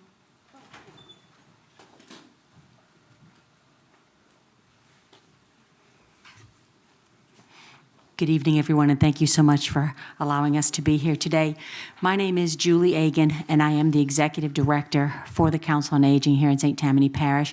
I have with me today our Board President, Ms. Shannon Hedrick, and our in-house our in-house CPA and Finance Director, Ms. Amelia Barker. Just to give you a little bit of the background on COAST, as I'm sure all of you are aware, we are the organization that provides services for our older adults here in St. Tammany Parish. Those 60 and older, we provide about 20 different types of services, anything from the transportation program, Star Transit, which we actually subcontract with the parish for, to our 7 activity centers, all of which have been closed since March 13th. Our in-home services such as homemaker, lawn maintenance, respite care, our home-delivered meals, legal assistance, which we offer through the Southeast Legal, and about 20. There's 20 of them altogether. As several of you all have, wondered about how has COAST affected the agencies here in the parish, I think we've done a really good job of trying to keep our clients engaged and active, even though our centers are, in fact, all closed. We are, just as the library was saying, Ms. Kelly was saying, we have gone to a lot of virtual. Some of our clients have jumped right in, and they are really appreciating them. Some of them a little bit more hesitant, maybe not as comfortable. We're offering some of our exercise classes via Zoom. So you sign up for the Zoom class and you can do the exercise class. But we also have lots of Facebook Live programs. Our nutritionist is doing Facebook Live. Our health and wellness coordinator is doing Facebook Live. We have just people kind of jump on and do Facebook Live. Our caregiver support group facilitator does every Tuesday, either at noon or 6 p.m. He does a Zoom call, and I have participated in some of those. And the way people have been able to reach out, even though it's not face-to-face, has just been really encouraging. And we were discussing this in a meeting not too long ago, that we don't want to push technology on our clients, but I really feel, and I'm over 60, so I'm kind of one of them, but I really feel that this is our future. This is, to say I don't want to get involved in electronic media is almost like saying I don't want electricity in my house, 120 years ago. So we're trying to help our clients become comfortable with the way communication is going to be held. We have worked with the Oshner Foundation to bring in virtual medical clinics, and the one in our Slidell Center is being installed. Actually, we started it last week. They were still kind of fussing with it this week. But once the center opens, we will actually be able to offer virtual medical appointments for the clients at the Slidell Center. That's something we're really, really excited about. Like all the other agencies that have spoken today, we're, figuring it out one day at a time. So I know it's getting late, so I'll quit talking and we'll go through the presentation. There, if you look through your pages there, quite a bit of information regarding our expenditures and revenues. Unlike so many of our partners here in St. Tammany Parish, the Council on Aging, through the FFCRA Act and the CARES Act, actually was given a very comfortable additional amount of money this year. If you look at page, let's see, it's about 7 or 8 pages back, but it says page 3 of 8 on the bottom. You'll see that our revenues are actually expected to be about $5.9 million this year, and our expenditures are only $5.4. And to date, we're already not spending the money at the rate we had hoped, because when we made this budget back in April, we certainly were not foreseeing that our centers would all still be closed. We have been able to provide food for the people that used to come to the centers to get a hot meal.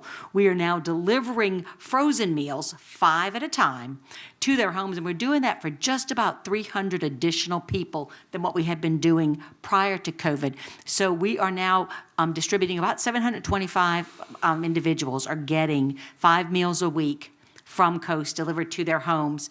every day. And of course, we have the, the no contact, delivery. Knock on the door, put it on the front porch, step back, wait for them to get it, so because we realize that we are dealing with the absolutely most vulnerable population when it comes to COVID-19. Total expenditures amounts will be $5.461 million. I think you've already seen that on page 3 of 8. I'm sorry, I'm not a librarian, so it's probably not nearly as pretty as theirs was. The percentage of total budgeted expenditures in fiscal 2020 and how much budgeted expenditures for the agency was not spent, and look at that, it's about $88,000 or about 2% of our budget expenses. As I said, this year's going to look very much different, but I think that's across the board for so many of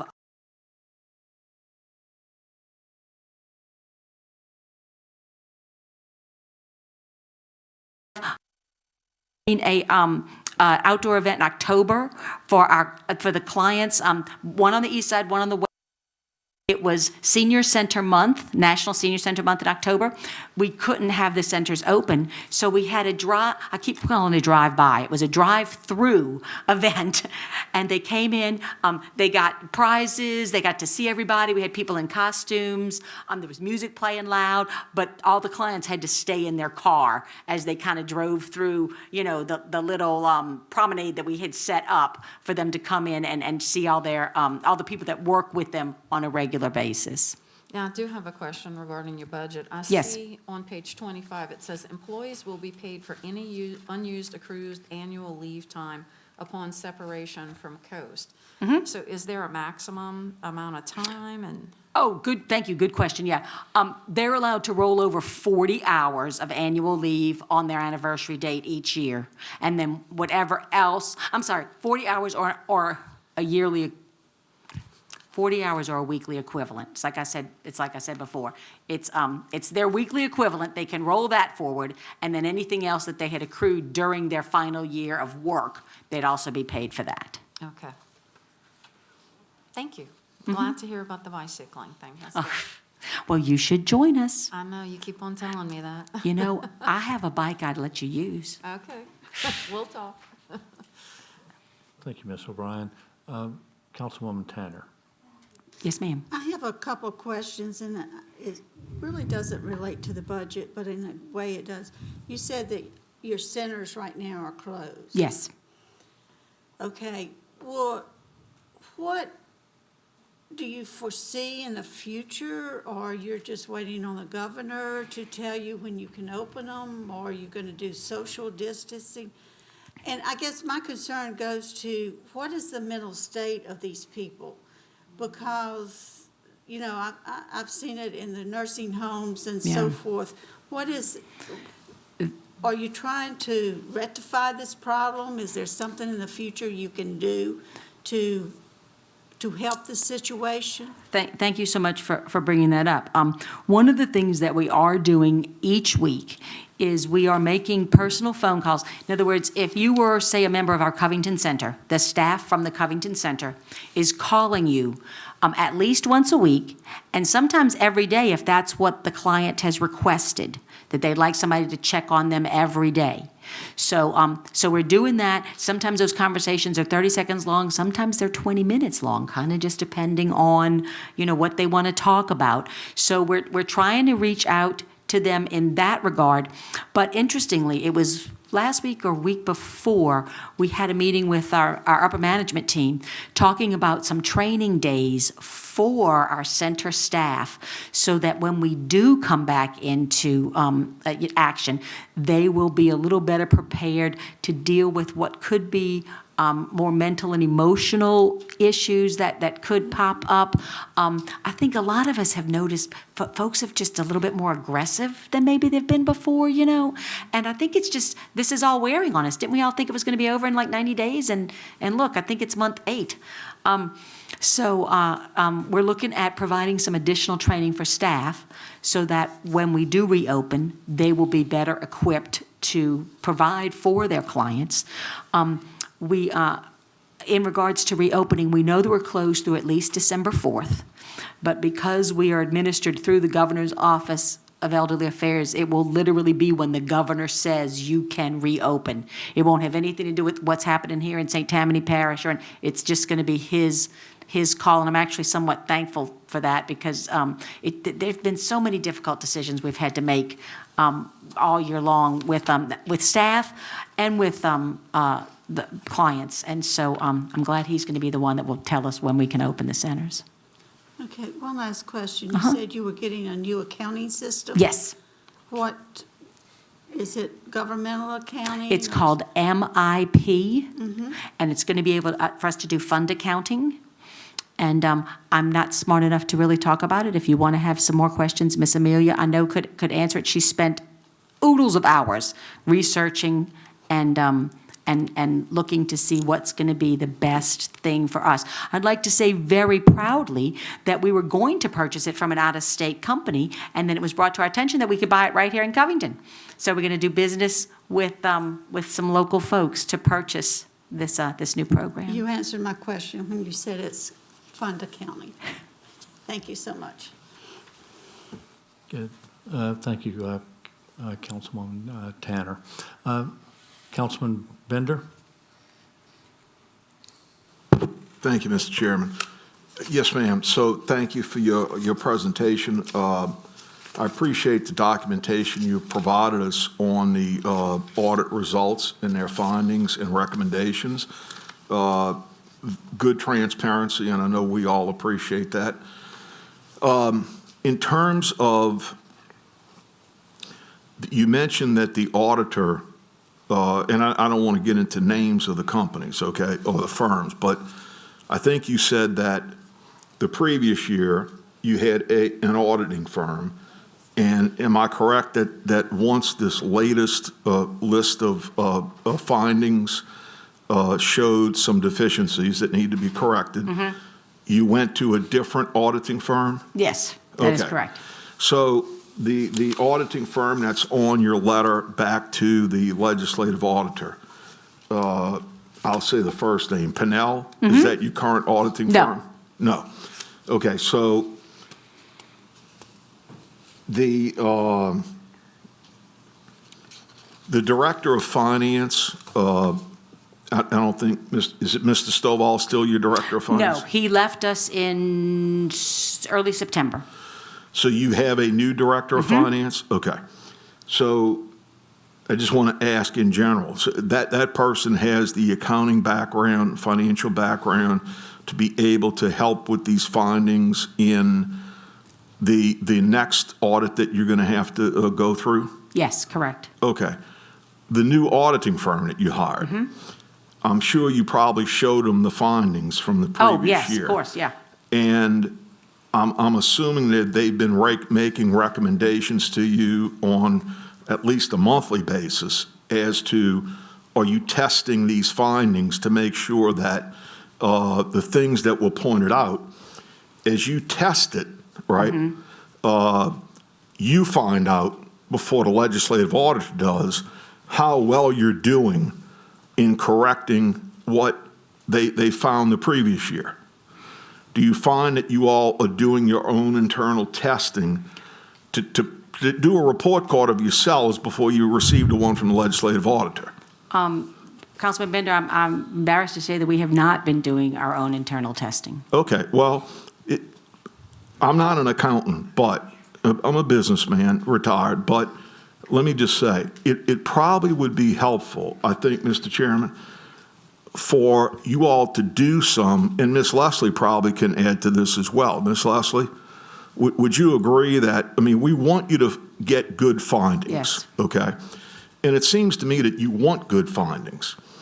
And I will tell you, back from about 7 or 8 years ago, we have not been getting the phone calls we were getting back then. And I don't want to go backwards, but you to be congratulated for that. So now the accounting side of it, the governmental, as you said, side of it, okay? So, Ms. Leslie, should they be doing some internal, testing to test the waters in terms of where they stand with correcting last year's deficiencies.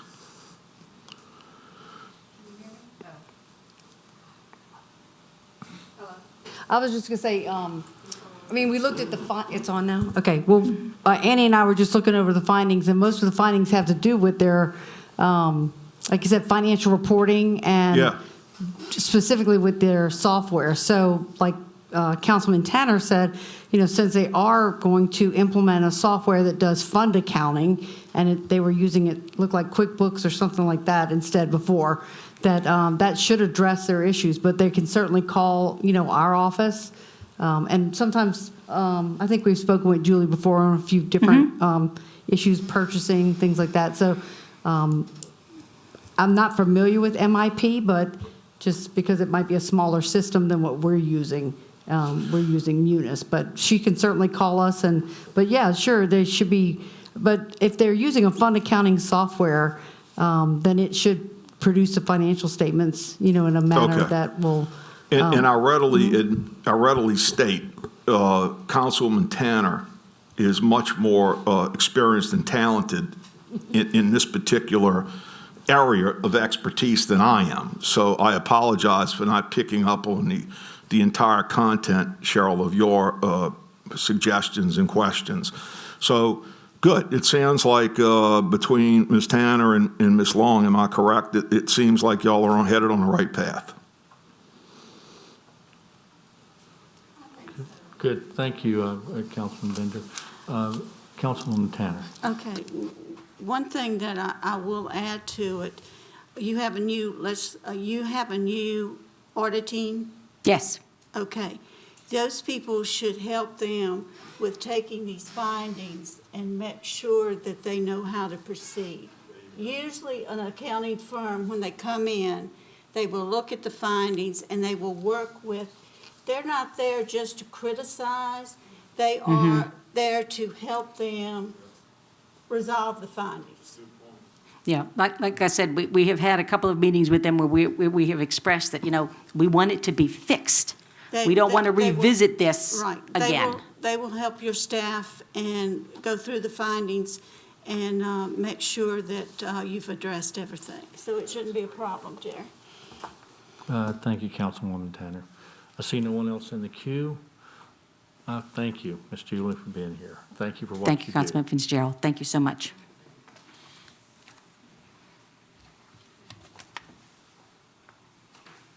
All right, next up, the representative from Stark. Thank you.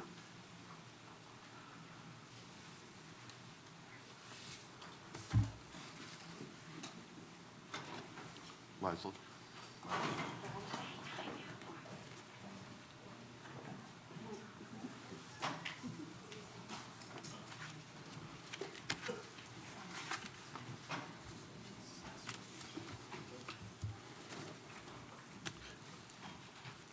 While Leslie's passing that out, I just want to thank you all for having me. My name is Mark Baham. I'm the director at Stark of Louisiana. Thank you, Chairman Fitzgerald, for giving us time to talk tonight. Thank you all, members of the committee. Some faces that are new to me, but I look forward to meeting and speaking with each of you. Have Angela Lamarck, our Chief Financial Officer, here with me. Her and I are both in our positions just over a year now. And Angela's doing a great job for us, so we appreciate you being here, Angela. Stark is privileged to provide services, training, advocacy, resources, and community connections for about 800 individuals with developmental disabilities in our parish. We couldn't do that without the support of our staff, wonderful board of directors. Dr. Preston is one of those board of directors. I appreciate you hanging out. I asked him to be here as a representative from our board. So I appreciate you sticking here. And you can see why we're so blessed to have wonderful people like Dr. Preston on our board. So thank you. Obviously, we've been greatly affected by COVID, just like everyone else has. I think goes without saying. Our day programs, much like Julie, I guess Julie left, we obviously work closely with Coast, but our day programs where our individuals, we have a center in Mandeville and a center in Slidell, where individuals come in Monday through Friday, Some work, some go out in the community and work, some just receive enrichment programs. It just depends on their level of ability. Those programs have been closed since March. And we've lost out on about $500,000 in billing due to those closures. And not only that, the individuals are not able to come and work their jobs, which gives them a meaning of life, and they're not able to get those enrichment programs. So those have been shut down. Our residential facilities, of which we have 6, have all been, they've been quarantined to their homes, their prospective homes, which is, like you said, Ms. Tanner, the emotional health that takes. But they've all been quarantined to their homes, not able to get out and do things, not able to have visitors until just a few weeks ago. And even the visitation now is outside with wearing masks and social distancing. Every time I would make a call to our participants telling them that our day programs are not able to open yet, I do a robocall, and one individual come up to me and gets pretty upset with me that I'm not allowing him to come to the day program.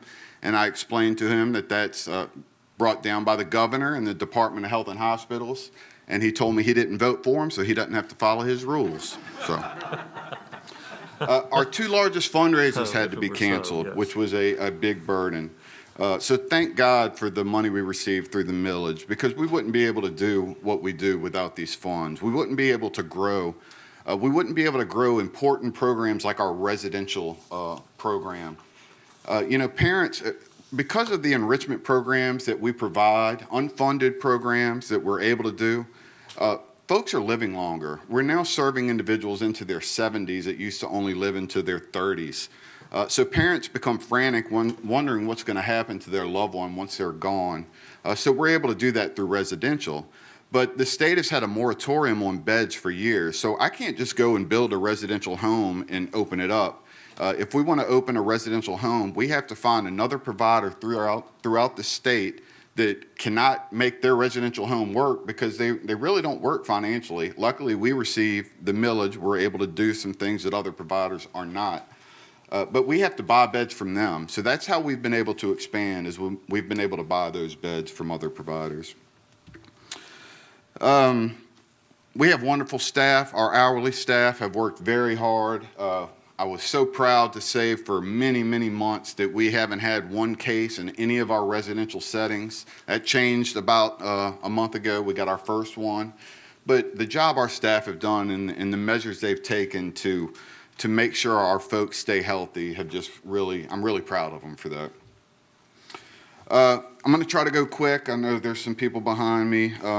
We tried to answer each of your questions that were sent to us. On number 1, state and parish service fees and grants, that included a $70,000 grant we got for vans. The difference in Medicaid waiver funds is due to COVID. Not much change on Title 19. Parish contract funds, we obviously budgeted much more for next year, COVID. Better Way Services revenues, that's our contracts where our individuals with disabilities work. That's our Mardi Gras beads contract, our janitorial contracts, things of that nature are obviously down. They're not in there working due to COVID. Donations and fundraising is actually doing well. People, I think, want to help agencies right now, and we've sent appeal letters, and we've gotten great responses there. We've done many online live events. Angela and a few ladies from work have worked really hard on putting some events together, and we've done great. We've had great responses there. So we've done well in fundraising since COVID. United Way, not much difference there. And then the other is a pretty big change. We lost some individuals in some of our supported independent living homes, so rent's down there, and then the decrease in the market. Number 2, pretty cut and dry. That number there is $7,210,135. Number 3, only about 1% of our budget expenditures were not spent from 19 to 20. On number 4, how can the agency operations be adjusted to address the challenges? we want to reopen our day programs. We've been mandated to keep them closed from the Department of Health and Hospitals for all this time. They're just now coming out saying we can begin opening, but the protocols that we would have to put in place make that extremely difficult. If you come to our centers, a lot of our folks are going to come and they're going to grab you by the collar, they're going to pull on you. Try having them wear a mask all day. Try telling them to social distance. It's not going to happen. We have a statewide meeting tomorrow where we're going to talk about some ideas, and then I'll be meeting internally with my staff on Tuesday to see how we can further do that. But we are very anxious to get those doors open. We've been able to move staff around. We've been able to keep all of our staff by moving around and being flexible.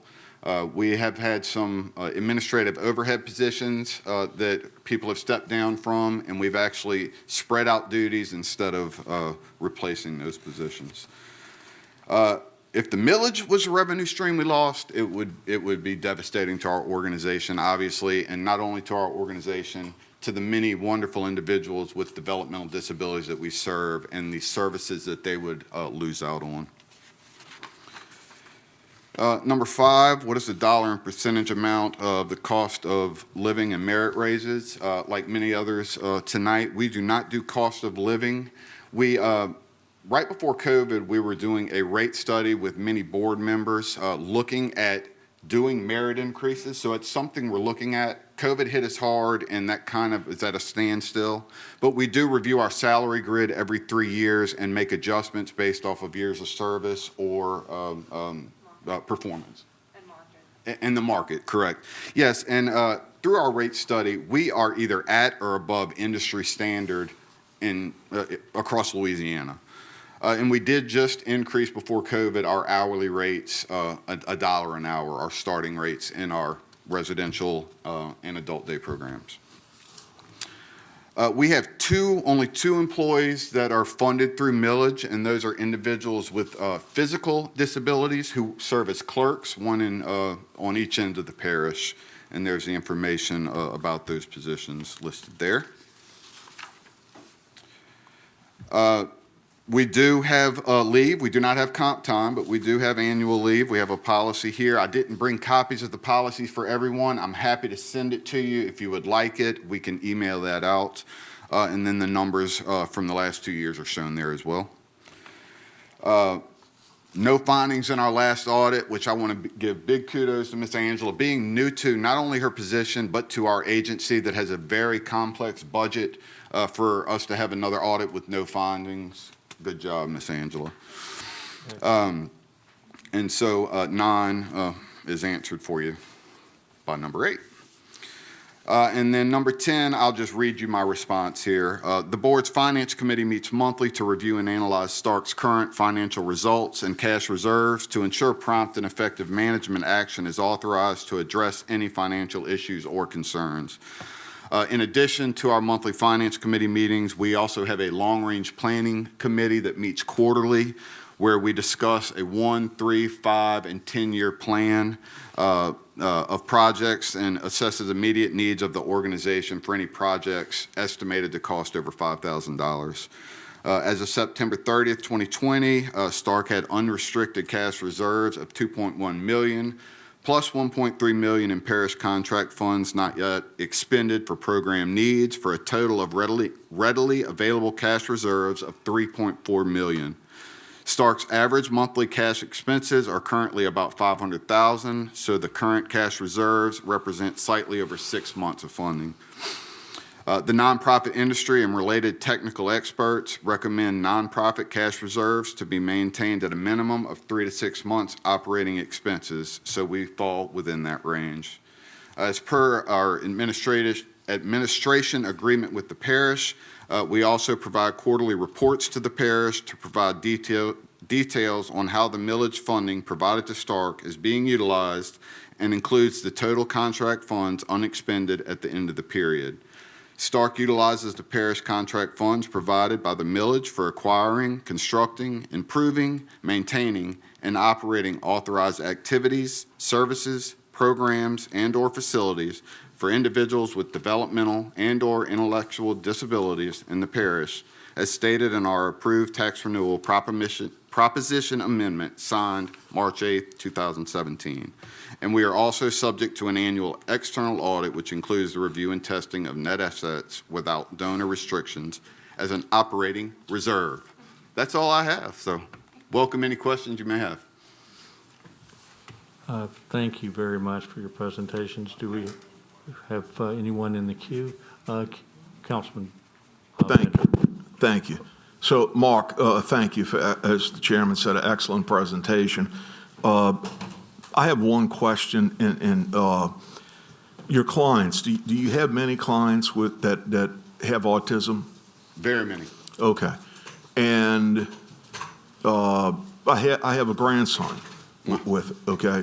Fortunately, very functional, although it still presents the things you know about, social and et cetera. How are those clients progressing with Stark? What have you seen over the years? Because I know this is an issue. Isn't autism becoming more and more common?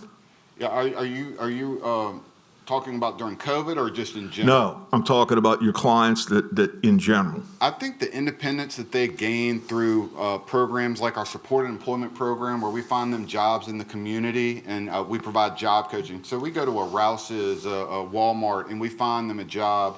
Rouse's might not be comfortable training someone with autism. Yeah. We send them in with a job coach. They go through the training process with them. They do follow along as necessary.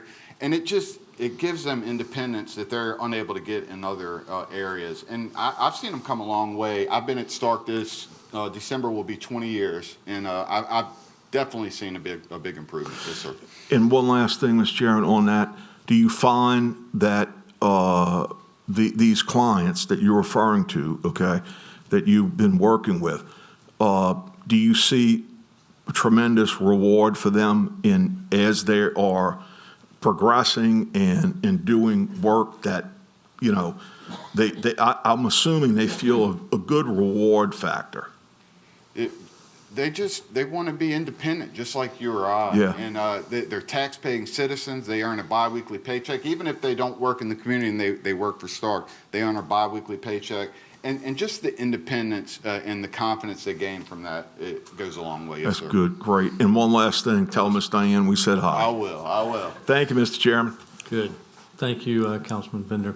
Thank you very much. Thank y'all. We appreciate all what your you work. do. Thank you. Next, St. Tammany Parish Assessor.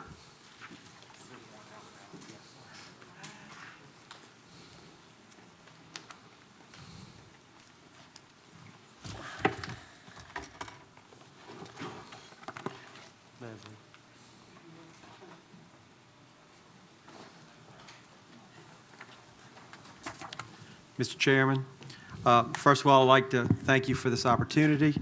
On behalf of the assessor, he sends his condolences. He had a medical procedure, and he's recovering from that and doing well, but wasn't able to be with us tonight. Good. Well, wish him our best. I'll try to be brief, which those of you who know me doesn't come easily. But I've got faith in you. I know you can do it. Yes. First of all, we work very closely with Leslie and her staff, as well as all the other taxing bodies in the parish, and we thank your staff for all the great work they do working with us throughout the year.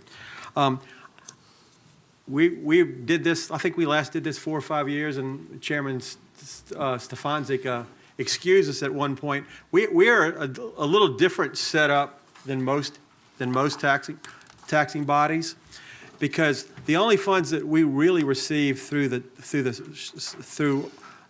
council is a reimbursement under state law through statute 334713, and Leslie and her staff very graciously serve as the conduit to distribute this cost among all the taxing bodies.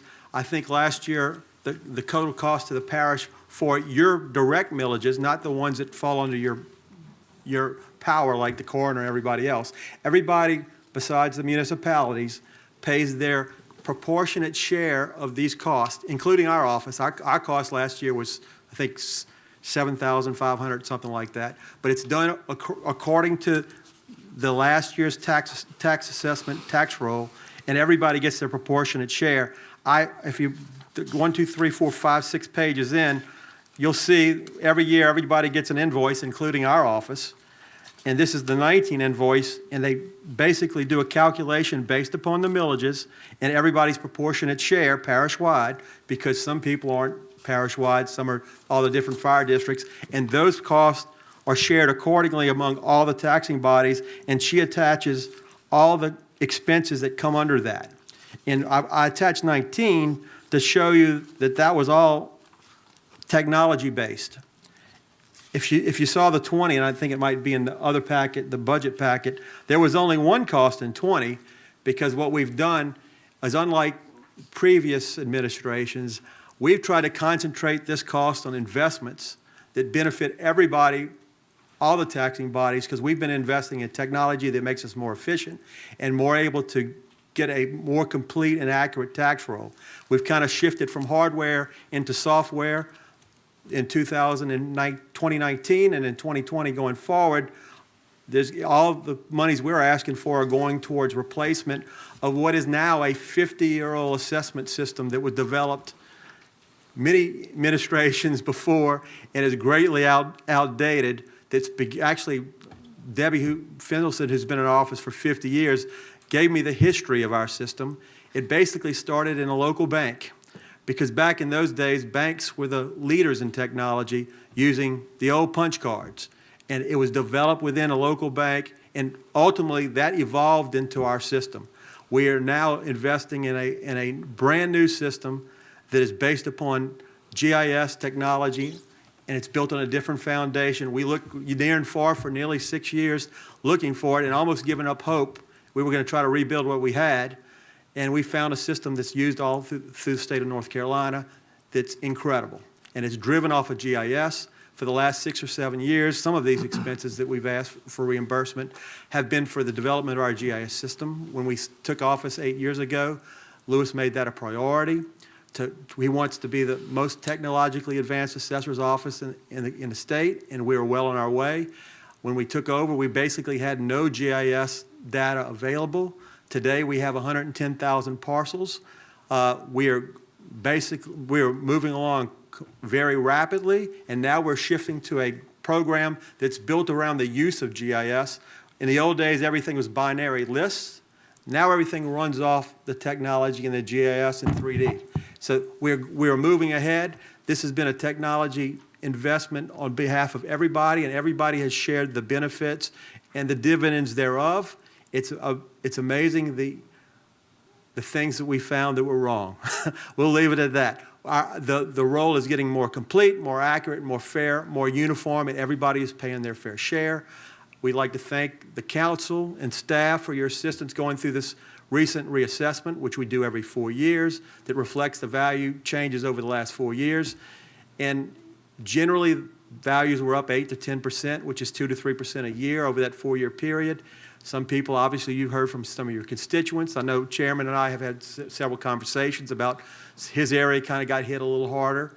That if you went up more than 8 or 10%, generally it's because either you were given some assistance in the past for flooding or hurricanes or some other damage to your property that wasn't taken back as quickly as it probably should have, or we had some bad information, or we didn't know where your house was, or we didn't know where your land was.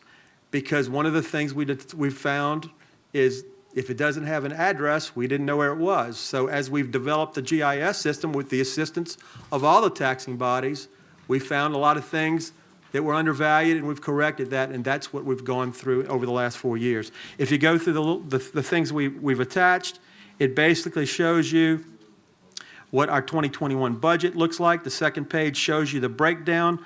Almost 89% of our revenue comes from ad valorem taxes. This cost, if you go down, we get a little bit from state revenue, and the $500,000, which is all going now here going forward, is going towards our new software, and then hopefully it'll go back to helping with the GIS and the pictometry flyover that we do every 4 years. That represents almost 8% of our budget, and like I said, that is distributed among all the taxing bodies. But when you look at your budget, it looks like we get $500,000 from the parish. That's not really true. But all of the entities, including the coroner, the sheriff, everybody contributes their fair share. But we try, in the past, they used that on things like furniture. We think that's more important, that we develop and invest in things that's going to generate more dividends for all these taxing bodies and make our tax rolls more fair, equitable, and uniform across the parish. The next one just shows our changes from 21 to 20. The biggest changes is interest rates are down, so we won't see the revenue coming from our investments that we did in past years when the interest rates were a little higher. The other big thing is we saw about almost a 4.5% increase in ad valorem taxes from reassessment and all the things that we've added to the roll. Everybody has seen the dividends and the rolls increase in that reassessment. A lot of it came from the benefits of all that technology we've invested in over the years. Obviously, we had some issues not being able to spend it on some things because of COVID, but going forward, we'll be making up some of that next year. And then the next page talks about, that's the statute upon which we base this reimbursement process that Leslie and her staff do such a great job of administering for us. It just basically outlines where this comes from. And the next one is the invoice. She sends out an invoice to all the taxing bodies and does the collection efforts and redistributes that funds back to us to reimburse us for our expenditures.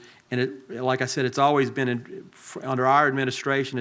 Lewis has always insisted that we invest in technology in the future. Kind of got the history. And going forward, it's all going to be, last year was for one item, and this year, the next couple of years, it's going to be the installments on this new software we bought, and everybody's going to see the benefits of that, and we'll be much more efficient than we have been in the past.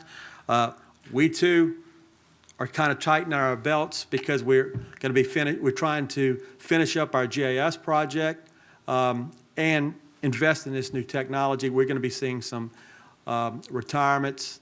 And hopefully, we're not going to be replacing people because all these technology investments and going from maintenance to more of from going into maintenance from a creation mode, we won't need as many people. And hopefully, I think when Lewis took office, we were about 52 full-time, so we're at 42 now. We anticipate getting below 40 here shortly because we have 2 or 3 retirements coming forth that we won't be replacing those positions going forward. To address some of the issues, like I said, about 89% of our revenue comes from ad valorem taxes. Of that, the $500,000 out of the $6.3 million comes from y'all, according to that statute. Generally, we aim for a balanced budget every year because of accruals and timing differences and revenue coming in much earlier now that we've been able to get the rolls to the tax collector earlier. Everybody's seen the bills go out sooner. We've seen higher collections and the money come out sooner. So it's created some interesting timing issues in everybody's budgets. But generally, we aim for a balanced budget. Some of that money's coming in early. So we've accrued it in the earlier year. So sometimes we end up with a little bit of surplus and we just roll that into our revenue surplus for rainy day fund, as you say. That the legislative auditor suggests you have between 3 and 6 months reserves. We sit somewhere around between 3 and 4 at this point. One thing that the assessor wanted me to point out while we were here is, I see a number of you call us. I think we had a long conversation about some of the impacts of reassessment and how it affected your constituents. We talked to Mo, I think I talked to Jerry and Mrs. Stefanczyk and Mr. Airy and Ms. Tanner. Our door is always open. Call us if you have any questions about constituents or about the tax roll or anything we're doing. We're always available to answer any of your questions. A big part of what we do is education, not only of the public, but elected officials and taxing bodies so they better understand what we do and how we do it and why we do it. We generally end up with a small surplus and try to invest into the future. Our biggest thing is investment in GIS and replacement of this new system that we have. We generally do, we're moving more towards merit increases ourselves. We're probably looking at about 2% between merits and cost of living. But we are going to see a number of retirements as we have an aging workforce. It's a good place to work. Not too many people leave voluntarily, but through attrition, we are downsizing and enjoying some of the benefits of the maturation of our system and the efficiencies that we've gained by investing in technology. When the assessor took, I'm trying to go through some of the highlights of this. When the assessor took off, we converted away from comp time. We thought that was problematic. We converted to a paid leave that combines both your sick leave and your vacation leave, so you don't call in sick when you really want a vacation day. And we have limits on how much that's accrued, and we've got a better handle on that. Obviously, I think COVID has impacted those balances. With people working at home, it's created a new world. Hopefully, when we come out of this, because we have caps on everything, we're going to reevaluate that, because when I see the next audit, I expect that our accrued liabilities will increase because COVID's created some challenges when it comes to accrual of leave. We didn't have any, we had a clean audit. The only thing that came up is in our agreed upon procedures audit under Act 4774. They just made a suggestion that we have a policy. We do not have take-home vehicles, but from time to time, with the assessor or my permission, when we're going out of town for training or coming in late for the benefit and safety of our employees, we do sometimes allow them to bring them home the night before if they're leaving at 5 in the morning to drive somewhere else. They just made a recommendation. We put that policy in writing. That's kind of the highlights of it. So if you have any questions, I'd be more than happy to answer them. I noticed the staff is in queue. Did you have something to add? I was just going to add that on page 223 of your budget books, the revised statute that Troy spoke about and the allocation for 2021 budget between the agencies for the $500,000 is on that schedule. And like I said, all that $500,000 is the third installment on our payment of this totally integrated assessment system that replaces our 50-year-old one that we've been working off of. It comes to a point to where you have to make the investment and move on. We would have liked to have done it 6 or 7 years ago, but we made the decision to work on improving our data and creating and investing in the GIS system. And now that we're getting towards the end of that process, we felt that now was the time to pull the trigger and go ahead and shift to a new assessment system that basically depends upon you having a GIS system. And it provides more uniformity and more transparency for the public to see everything we've done. I couldn't agree more. It's a Star Wars operation there. Your website, you can figure out almost anything that's happening. And it's going to get better. And we invite you to come by the office. We'd be more than happy to show you what we're doing with GIS and with our new system. And we look for better things to come with this new technology. Councilman Davis. Yeah, Troy, how many employees are there at the? We're down to about 42 with the new retirements. When we got there were 52 full-time. Mm-hmm. We have about 8 to 10 part-timers, but we are starting to phase out of that as we've made it through reassessment. We had a lot of retirees we asked to stay on to help us. It gives us a lot of flexibility without the benefit. Do you have a listing of all the different employees' positions with their salaries like we had on the previous ones? I can email you that. I'd appreciate that. Okay, we can email you that. Thank you. Councilman Bender. Thank you, Mr. Chairman. Troy, so thank you, and for all of the information. Give Lewis our best as he recovers. Yes, sir. So I have a question regarding impact from COVID or potential impact from COVID, okay? Yes, sir. And I realize that this may very well be kind of a non-answerable question in terms of being very definitive, but just your thought, between the assessor and the sheriff as the tax collector, okay? Do you see any, what impact, if any, do you see in terms of our citizens' ability to pay in a timely or somewhat timely manner as opposed to non-COVID type years? I'll address that, and then I'll address the other part of it. The collections effort falls more so on the sheriff than the assessor. Yeah, sure. But it is a partnership. Right. Over the past 8 years, as I can't remember his rank, but Sean McManus and their crew and Julie Teal over at the assessor's office, we work really closely with them. We have worked with them to get the tax roll certified earlier and earlier. I think this year we were a little later because of the reassessment. I think we got it certified the second week in October. Last year we were the first week in October.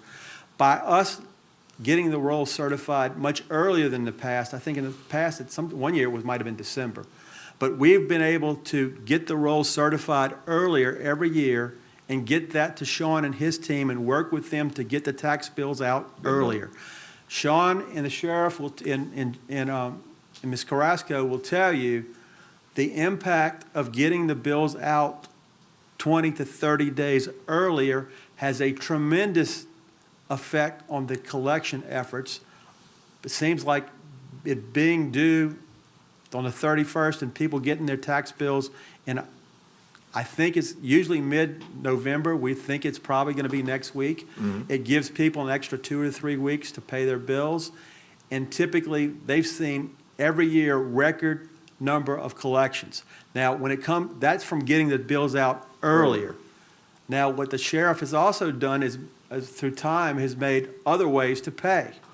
You can pay online, you can pay with a credit card. They work with you, they do a tremendous job. And we've seen and been benefactors ourselves of those efforts by seeing more money come in earlier, so that people call me and say, why didn't I get all my money? I said, well, you got that money last year because the money was paid in November, so you got it in December. So you got some of that money early. So it's created a problem for taxing bodies to how to figure out why they got their money early. Then the other part of it is the delinquent percentage has been much lower and fewer properties have gone to tax sale.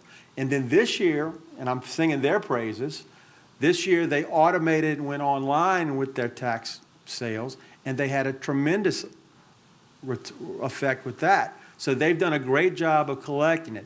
I know generally you have to pay, the citizens can call them, they call us a lot. We ask them to call the sheriff's office. They will work with you, and they have some things they can do to work with you, but I don't know the impact it's going to have on their ability to pay. I know you can pay with your credit card.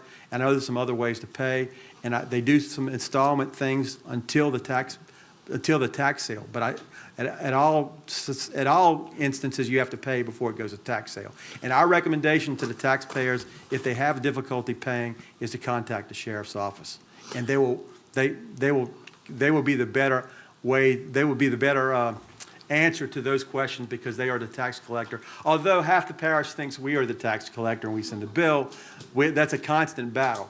But the corollary question that we started getting questions from taxpayers and taxing bodies beginning in March is, how is this going to affect the tax roll? Right.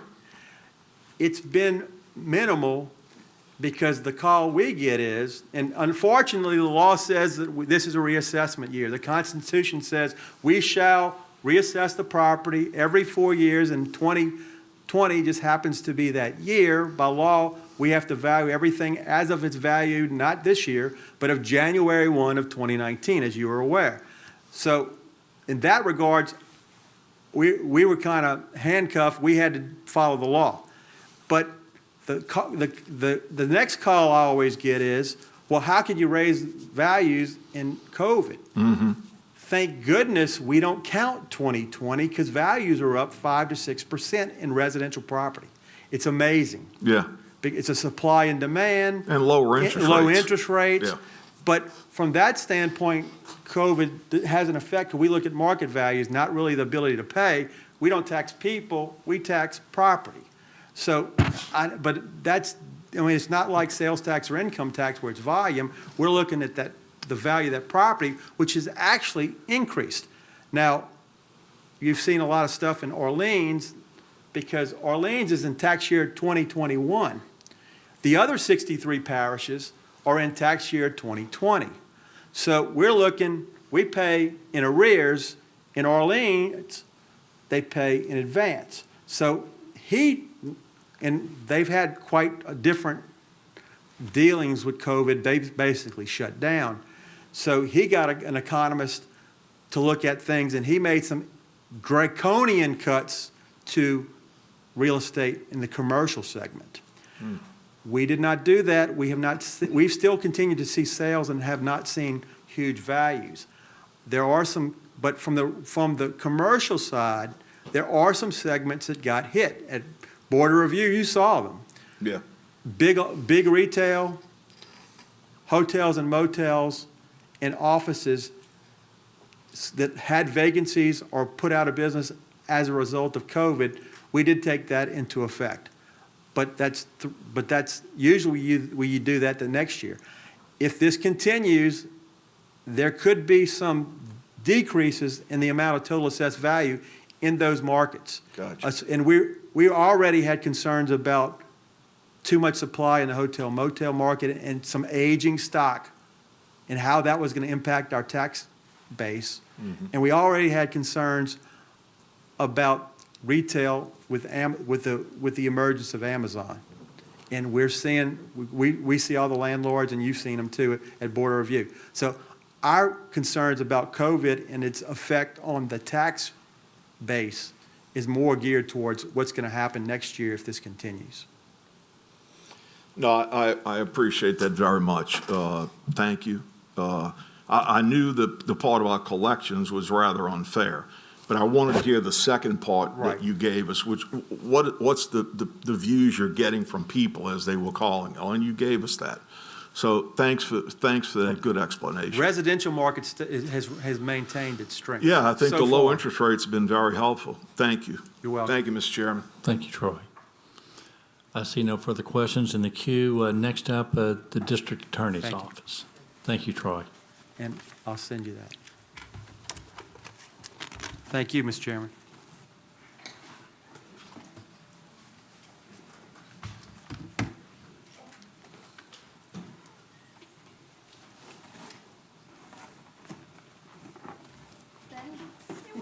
I brought your box.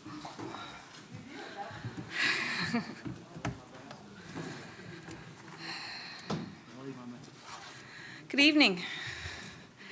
My name is Jennifer Conley, and I'm the Executive Administrative Officer at the District Attorney's Office.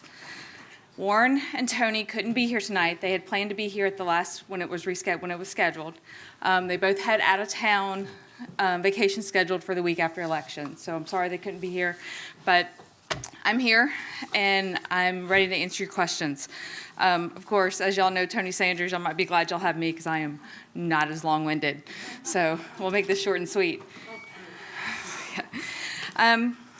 First of all, we passed out our binders, and we're going to go through the questions, but I'm just going to kind of do an overview. You have all the answers to y'all's questions in our binder. First of all, the DA's office has a total multi-parish budget of over $12.7 million. The St. Tammany Parish government pays 45.5% of that. Criminal court fund pays about 7%. The state pays about 12.25%, and the DA in Washington Parish picks up the remaining 35.25%. As for our 2021 budget, the DA's proposed budget for St. Tammany Parish government is decreased 2.46% from the 2020 budget. Our total budget from the parish this year, including criminal court fund, will be around $6.7 million. To break those out, we have a general fund criminal budget of about $3.3 million. That increase was 0.45%. from last year, around $14,000. Our general fund civil budget's about $1.6 million, an increase of 1.8% over 2020. And then the Justice Center budget, that tax, our budget this year is $809,000, which was a decrease of 4.7%. Criminal court fund has no change from 2020. Our DA budget has not been approved yet for this year, but we estimate an increase of 1.36% from our 2020 budget. That answers your tabs 1 and 2. If you go to answer number 3, sorry, that was tab 1. Number 3 talks about unspent revenue, our unspent budget, and that is tab 2 in your folder. The DA has underspent its budget of about 5% since 2016 of the parish budget. The DA has never overspent his budget authority since taking office. And we're very proud of that. We make sure that we never overspend our budget. In 2019, we didn't spend about $334,000 of our budget. Number 4, the challenges for our budget if we were to lose funding. We apply a strategic planning to define reasonable and necessary cost for our criminal prosecutions as defined by Reed versus Washington Parish, and to continue to monitor our civil expenses. Number 5 talks about the cost of living and merit raises. We have put in a 2% merit raise in our budget. This is a budgeted pool, and that parish portion is about $74,000. The DA portion of that is around $95,000. Again, the DA budget hasn't been approved yet. It's due to be approved at the end of the month.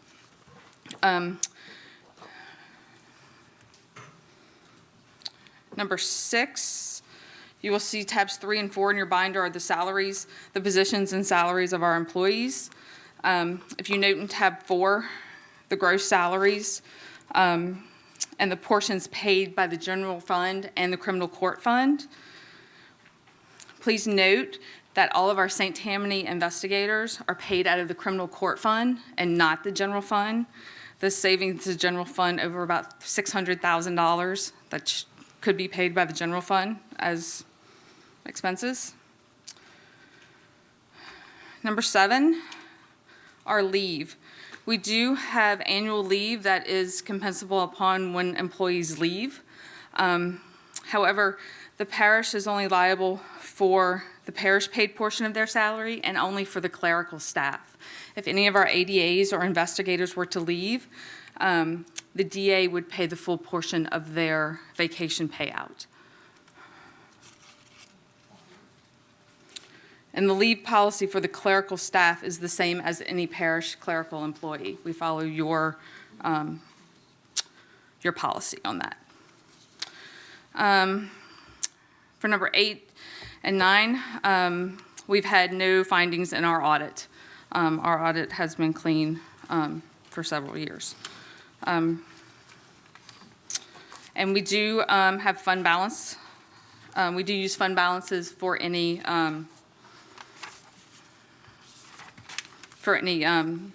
revenue losses that we have had to use this year.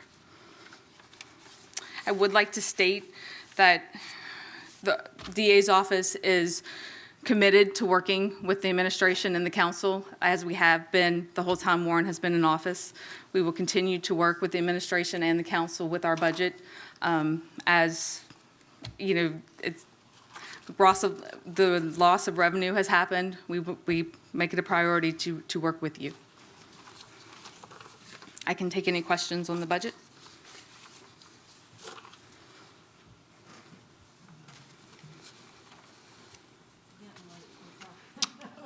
Councilman Bender.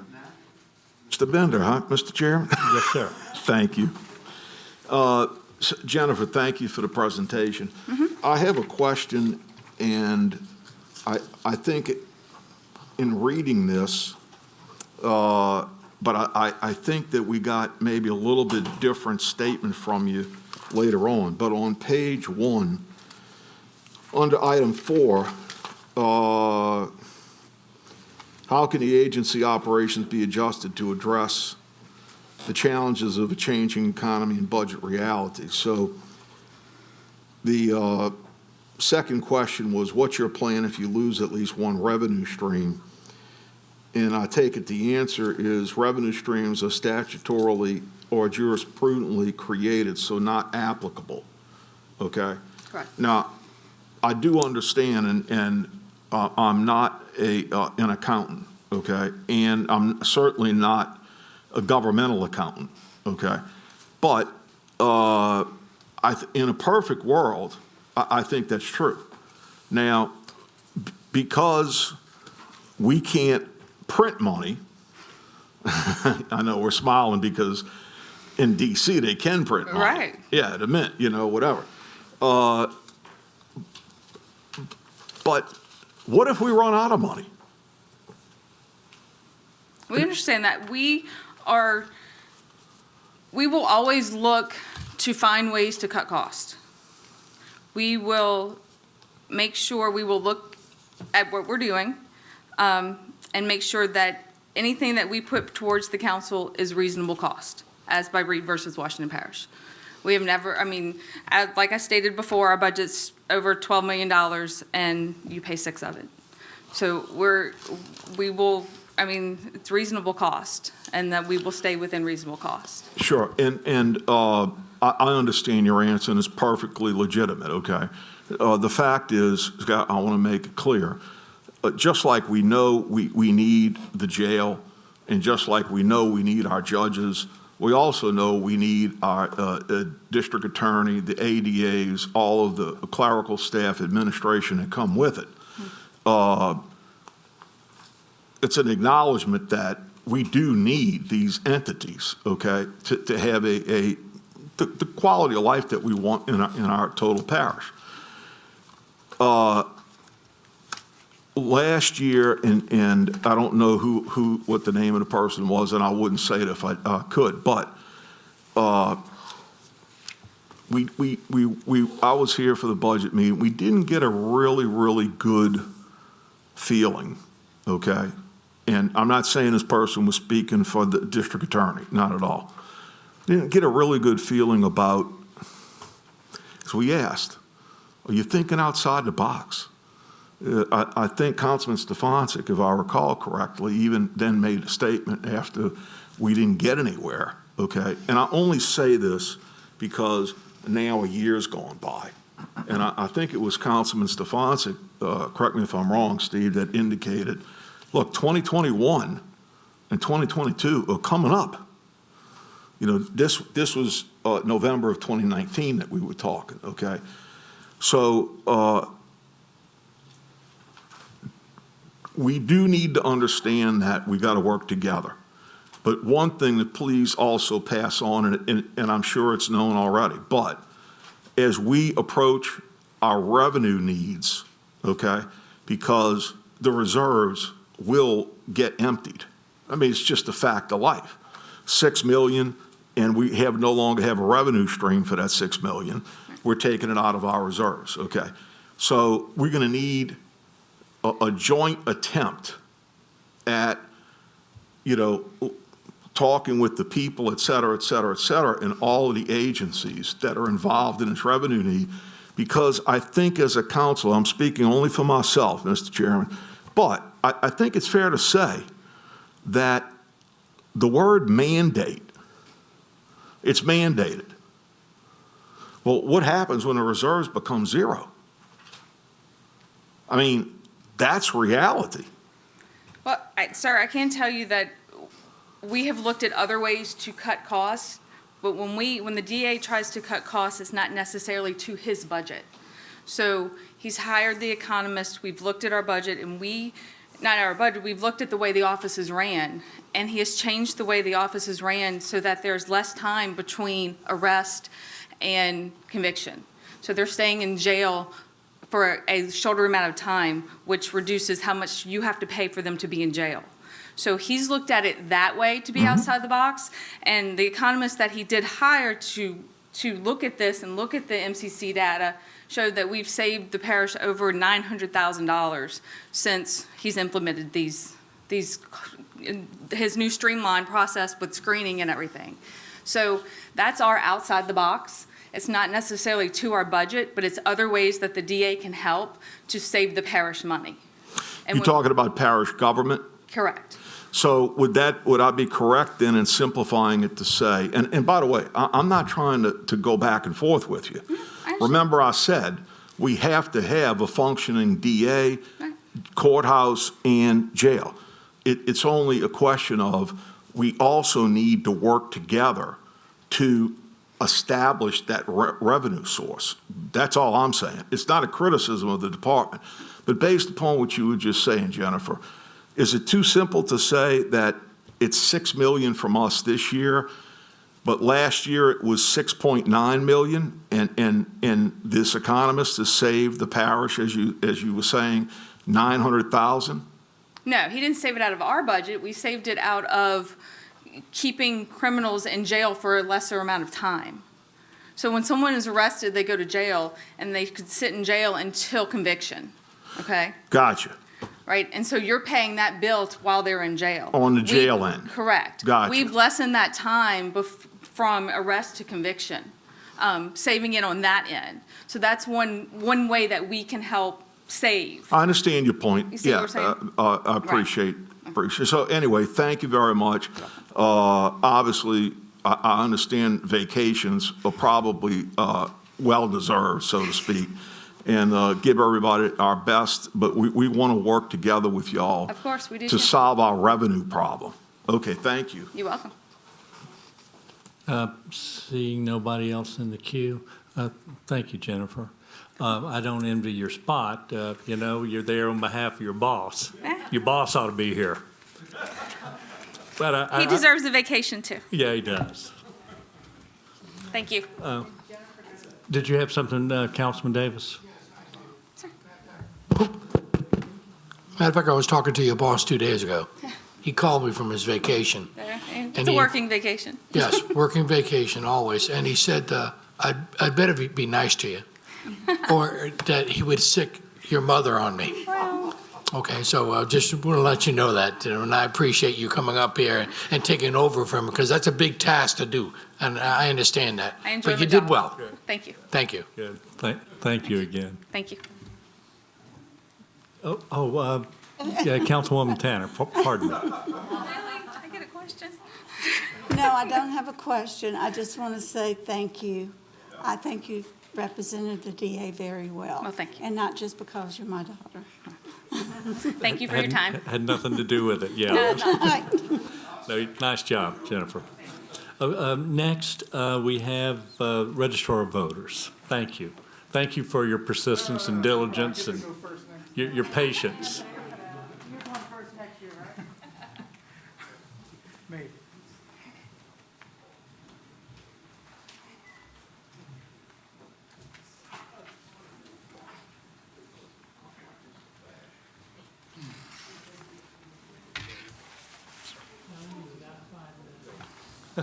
Five minutes? I'm only going to say a few things.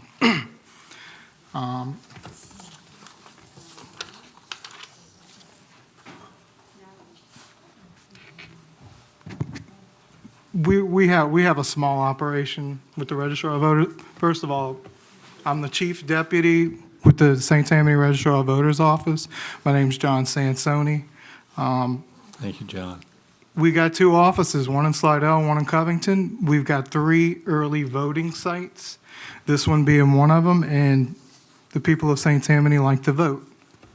We had an above average turnout for this last election. 75% of St. Tammany showed up, and that's above average across the state. 40% of that was early voting. And so the balance of that was election day voting. So that early voting has become more popular, and and our office has been affected by COVID as well. we went from having to mail out 4,000 ballots to mailing out 16,000 ballots. So that increased our postage. And we don't have a $12 million budget or a $6 million budget. We've got about a $385,000 budget. Most of that is salaries, and we have a hybrid office. So part of our cost comes from the state, part of our cost comes from the parish. So we have 10 employees, and one of those is a part-timer. And then let me see, what else? So the salaries and the postage are our biggest cost. And we are a mandated office, so we always cut, and we always choose not to,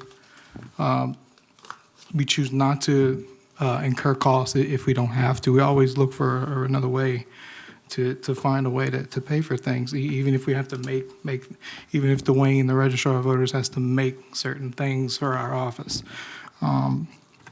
And we don't have to deal with audits. What else? The 3 pages I gave you shows the list of employees with their salary ranges. What else?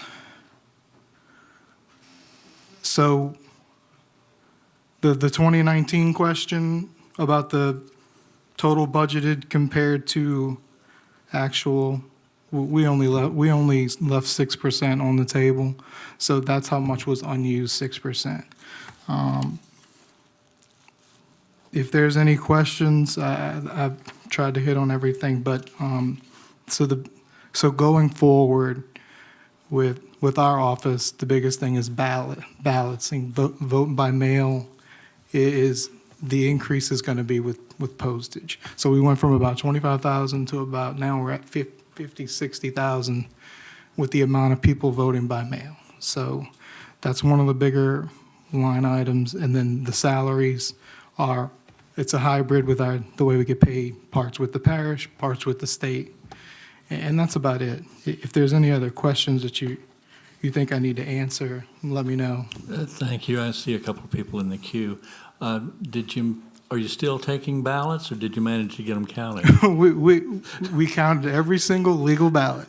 And absolutely. So it's possible, even with an overflow of write-in ballots. It's possible. Yeah, yes, good. It's possible. Thank you. Councilwoman Tanner. I think you just answered my question.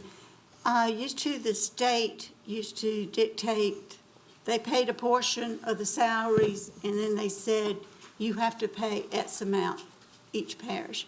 That's still? Correct. Okay. And that's what I just wanted to make Yeah, sure. each registrar in each parish gets paid based on population. Right. So St. Tammany, we're in the top tier for that. And my understanding is you have to pay at least that, but you can pay more. But, or do you still have On to the parish side, Right. we get COLA.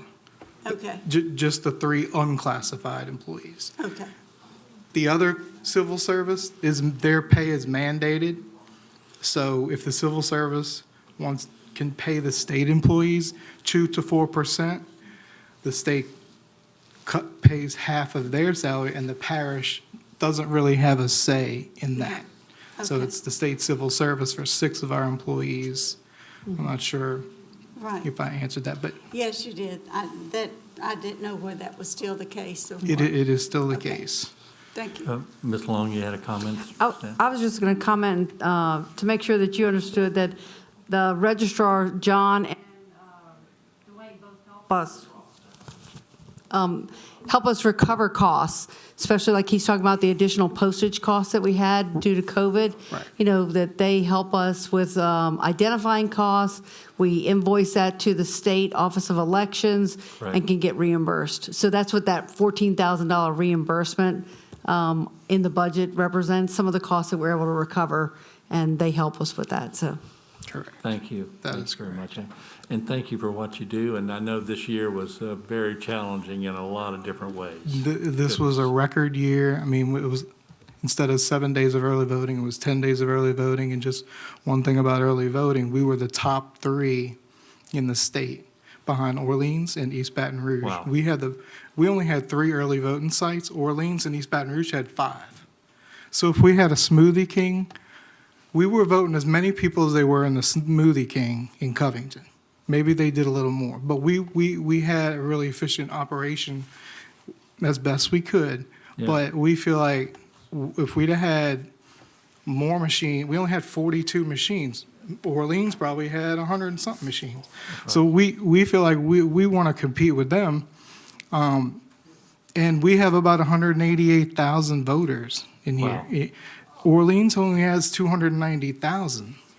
So we're going to get more voters, and at some point, we're going to have more registered voters, or we're going to be on par with East Baton Rouge and Orleans. So that's what we want. We don't manage tax rolls, we manage voter rolls. Thank you so much. So appreciate it. Thanks. that's it. Any other questions? If not, It's okay. I know it's late. done. Meeting adjourned. Okay, if you have any other audit, you can ask Leslie. Leslie knows our books very well. So.